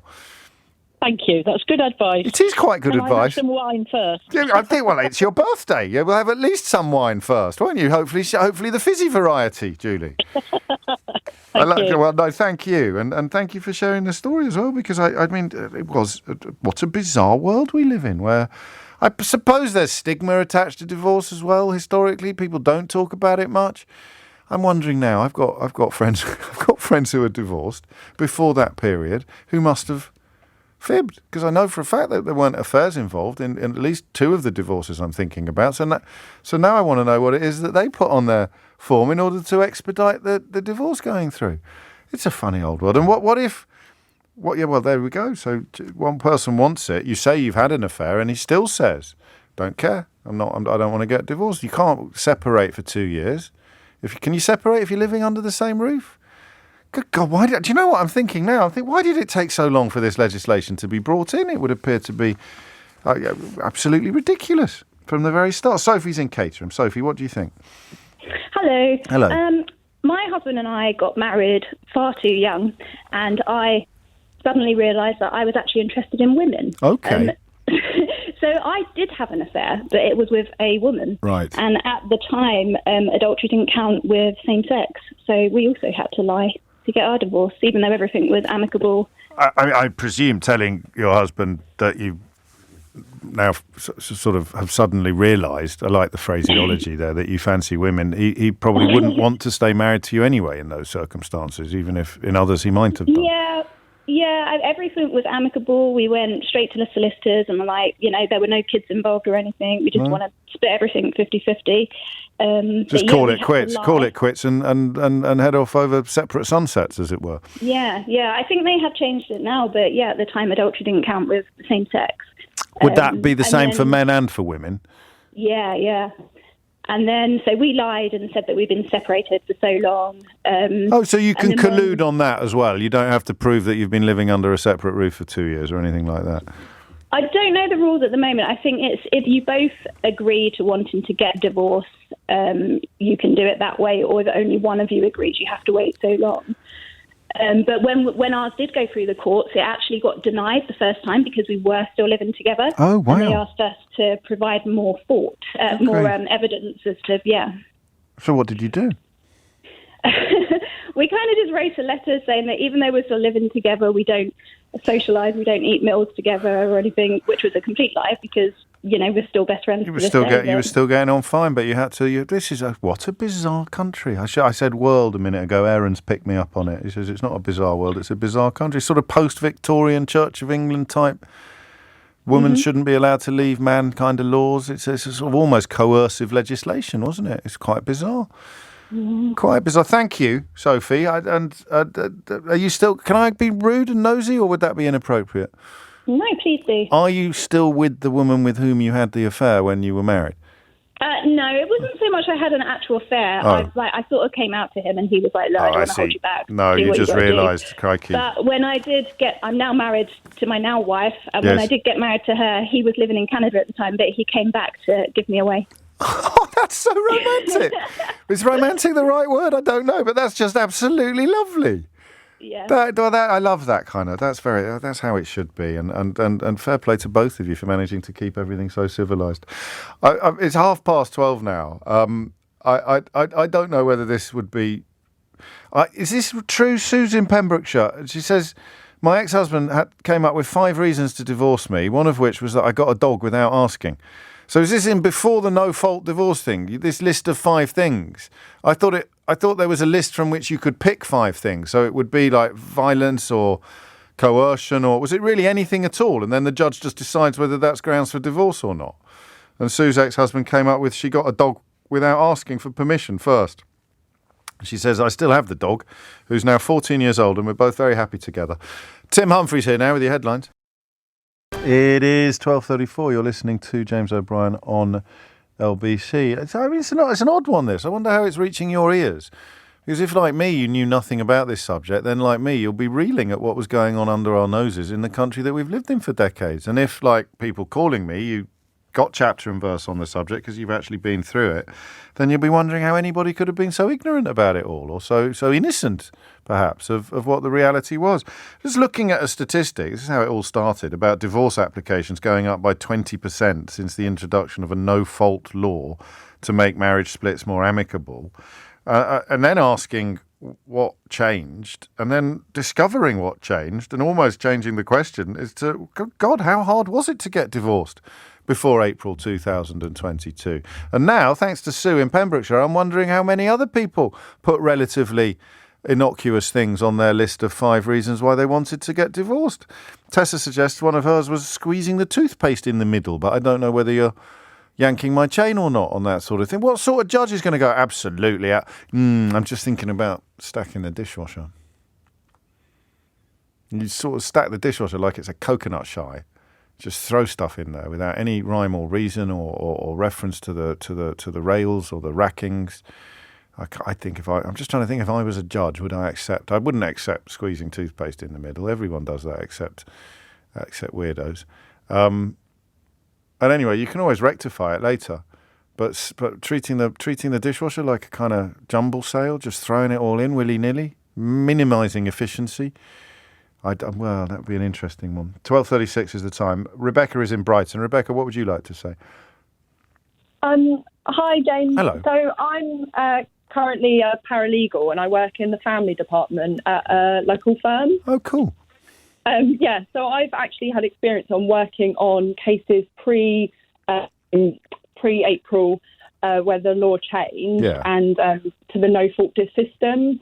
And I can tell you that a possible reason as to why divorces went up when the new law was implemented was because we were actually encouraging people to wait for the law due to the fact that we anticipated that it would be so positive. Yes. It's not just like the no-fault things that were, like the no-fault system that was implemented, but it was also the language changed. So we had archaic phrases before, like decree nisi and decree absolute, and they changed to be like the conditional order and the final order, and it was a lot more up to date. And as a result, we now encourage clients to do the divorce themselves, which as a result, it saves people a lot of money. Well, I was about to say, it's probably knocked a hole in your firm's finances, has it, as a consequence of some of this? Well, not really, because the financial orders that you get as a result of divorcing. So the way of separating the family finances is separate to divorce. Okay. So people who choose to divorce will still need help on separating finances and of course they will. Like okay. Yes, of child course. maintenance, that kind of thing. Yes. But not the actual divorce process. The breach itself, the schism itself is quite easy to do now. Yeah, so in terms of fees, we now get our paralegals now do the majority of the work in the divorce system. So if someone came to us and asked us to do the divorce for them, we would charge them £600 plus the court fee. Whereas before the new system, we would charge it at the solicitor's hourly rate plus the court fee. So that would be, and I anticipate that be 5-6 hours. So that's upwards of £1,000. And we're a local firm, so that's sort of an idea of how much. So this is a genuine example of the current government introducing something really good and helpful. Yeah, and it's been a while. I don't know if you know about the case of Owens, where so most of the cases that go in the old system were on unreasonable behaviour. Yes. And you could actually say anything was unreasonable behaviour, anything from the toothpaste. That was true, was it? And where does the number 5 come from? Did you make a list of 5 things, or have I got that wrong? No, I don't know about that, but it's normally just it's just. What was the funniest one you ever saw? No, it was just people not getting on anymore, loveless and unhappy, that kind of thing. But the case of Owens, she was her husband actually opposed her application. Oh, I remember this. Carry on. She was actually denied the divorce. That was a brutal story. About it, that's so archaic. It is. Well, it's coercive, really. It's a brutal story. So, and was that one of the reasons that they changed the law? I think it was probably there was definitely a call in the courts for the change of law as a result of Owens. Because other people muddled through, but if you really did reach a point where one partner was determined to be divorced and the other was determined not to let them, then the small print, the detail would probably favour the one who was being obstructive rather than the one who wanted out. Yeah, so nowadays there's no chance of someone being you denying a divorce application, whereas there was always that small niggling chance that your partner could effectively say no. And did anyone sit in judgment of it? So if I wrote down squeezing the toothpaste in the middle, was there a process at which somebody said, no, sorry, that's not grounds for divorce? Not unless the other party disputed it. So I don't squeeze it in the middle. Look, here it is. Here is my toothpaste. So what happened in Owens? In Owens, the husband, the courts decided that it wasn't reasonable. God. And she went for the grounds of unreasonable behaviour, and it wasn't reasonable, and therefore she was able to get a divorce. Eventually. Sorry? Eventually she was. She would have had to apply through the new system. I see. So she would say unreasonable behaviour, and he would say my behaviour has not been unreasonable, and the court sided with him. Yeah.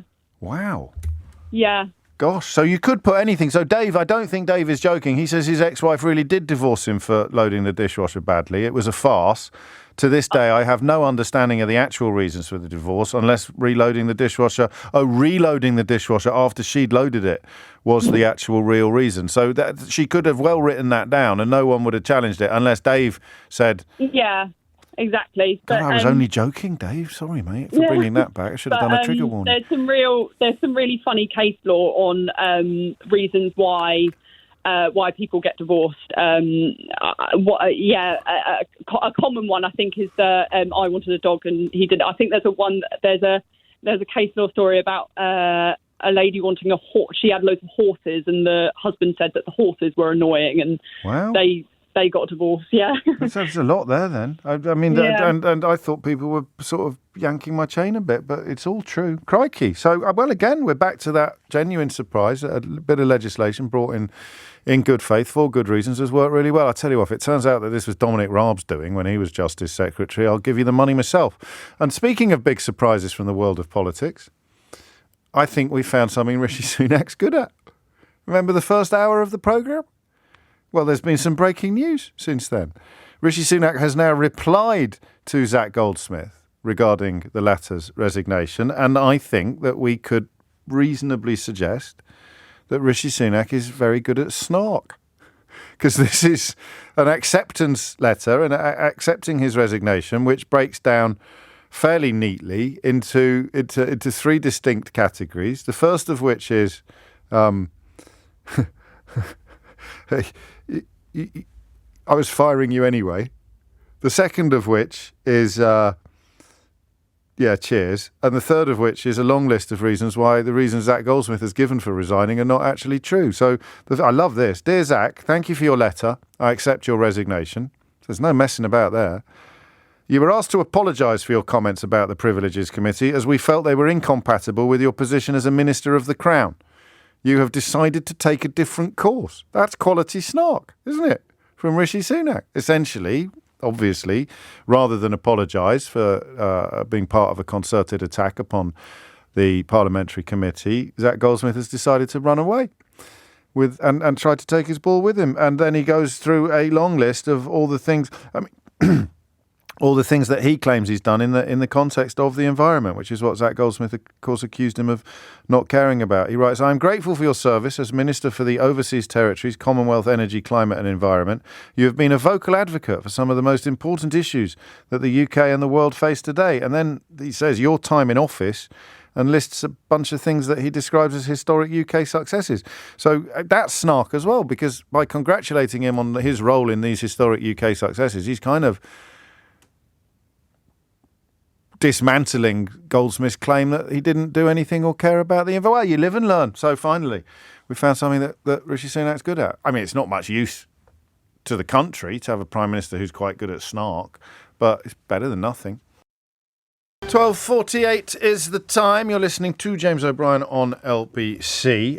Shall I take a call from Stella? And then quite a few of you are a bit unhappy that we haven't managed to find any examples of Zach Goldsmith's political legacy. You think we should be searching a little bit harder, so possibly we'll try that. And then I do want you to have a proper little taster of this week's Full Disclosure with Rob Rinder. So and then maybe time for another call or two as well before Sheila arrives. I'm just feeling like a right old flump this afternoon. I should have known. How did I not know more about this? Well, we could have done topics on this for years.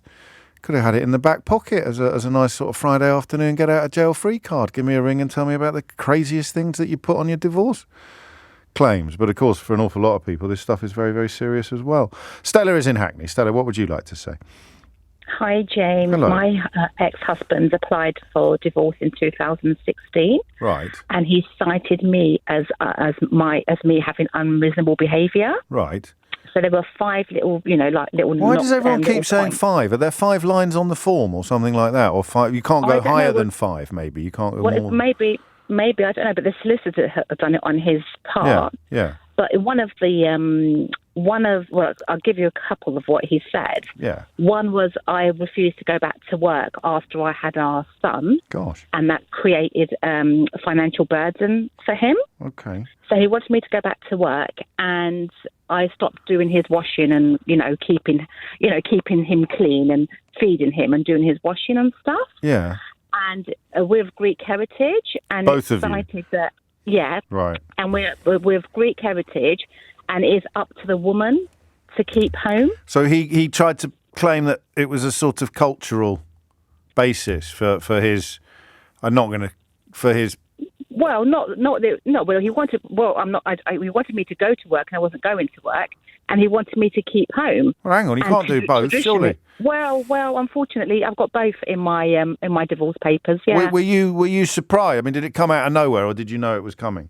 Oh, no, I knew it was coming. Right. I knew it was coming, but I didn't expect him to say, "Oh, we're of Greek heritage, and Stella needs to keep home." That's just ridiculous. That's what I meant by cultural. He was saying that because we're of Greek heritage, she should be basically like my keeping the mum, home. like my mum was growing up, is what he's really saying here. Except I also wanted to go to work as well because I want the money. I want the money. Yeah. Good so what Lord. am I supposed to do? I'm damned if I do, I'm damned if I don't. I don't know. Yeah. And but what do you know happened? what the icing on the cake is? I can guess, but I'm going to let all the time. Yeah. All the time he was carrying on with a work colleague. Okay.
No way. Yeah. I just said no in Greek and he didn't notice. Oh, I'm sorry, I didn't hear you. I'm so sorry. I said όχι. Όχι. Yes.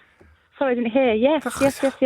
They catalavent. Oh, no, I do understand. I don't know how to say I don't believe it. I can only say I don't understand. I wanted to go full Victor, Greek Victor Mel. Well, you poor thing. I mean, we can laugh about it now, but that must have been really horrible at the time. No, it was awful. It was awful. It I mean, was. I didn't find out till a few years later. But, you know, we could have had a completely different divorce category. We could have had adultery. But no, he was doing me for unreasonable behaviour. Is that fair? Trying to have his cake and eat it. Obviously not fair, no. 100%. Could you have, 100%. I mean, I presume that by this point the marriage was over. You didn't want to stay married to someone who didn't want to be married to you. 100%. What would have happened if you could have disputed what he said? I wonder. That's the bit I still don't get. But what I don't understand is in this day and age, why are the judges accepting such sexist and archaic reasons? Well, were they, should I say? It's great language, but because they had to, I think, is the short answer from what I've understood from other callers, is that everybody knew that it was a bit of a pudding. But they just, it's easier to get it over the line. So, you know, some people made up affairs when they weren't having affairs because you couldn't just say, two people, end of the rainbow, we'd like to get divorced now, thank you very much. Whereas now, post-April 2022, you can. And I hope you're in a much better place now, Stella. I think I am. Good. I am. Good. I think I am, James. And you help, so thank you for keeping us happy in the afternoon. Well, what a lovely thing to say. I shall do my best. I shall endeavour to continue.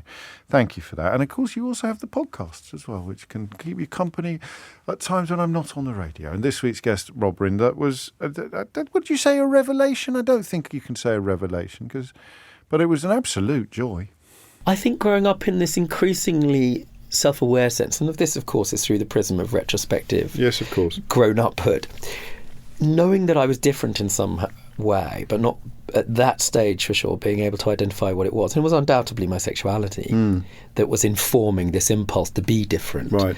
But also, so just not enjoying the things that other boys enjoyed, and that, you know, so Tottenham Hotspur Football Club was absolutely the kind of pseudo-religious epicenter of our world, right? The safety of the weak, the noise of the weak, and I mean the safety would be. But they're like cathedrals, aren't they? When you go, without question. There is without question worship going on, and means of masculine communication, absolutely, just so essential. You know, physical and verbal. To be sure, you're having a bad time at work. You've got a difficult relationship at Tottenham. You know, when Ricky Villa and Ozzy Ardiles signed for Tottenham in the early '80s, first time they had foreign players. I mean, my dad drove to White Hart Lane just to be amongst it. Amazing. Right, I know all of the songs to, remember there used to be FA Cup songs. Yeah. I know them all.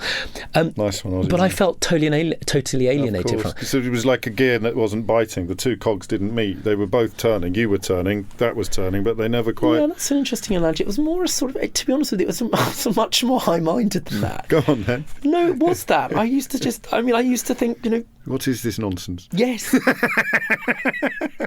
Yeah. Really that, I'm sure this is perfectly charming for you, but this place you thinks... carry on.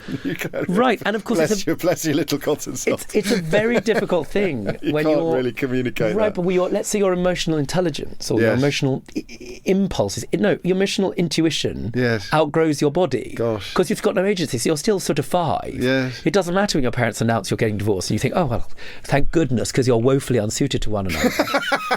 Is that precociousness or is that Maybe, yeah. It is a bit precocious. It's complete precociousness, but it's also, emotional precociousness, which isn't a phenomenon we stumble across very Maybe. often. I think lots of kids got, if you listen enough... You're probably right, actually. They get it. It's in the same way. We would come back to why it is that kids who grow up around trauma, right? We now know...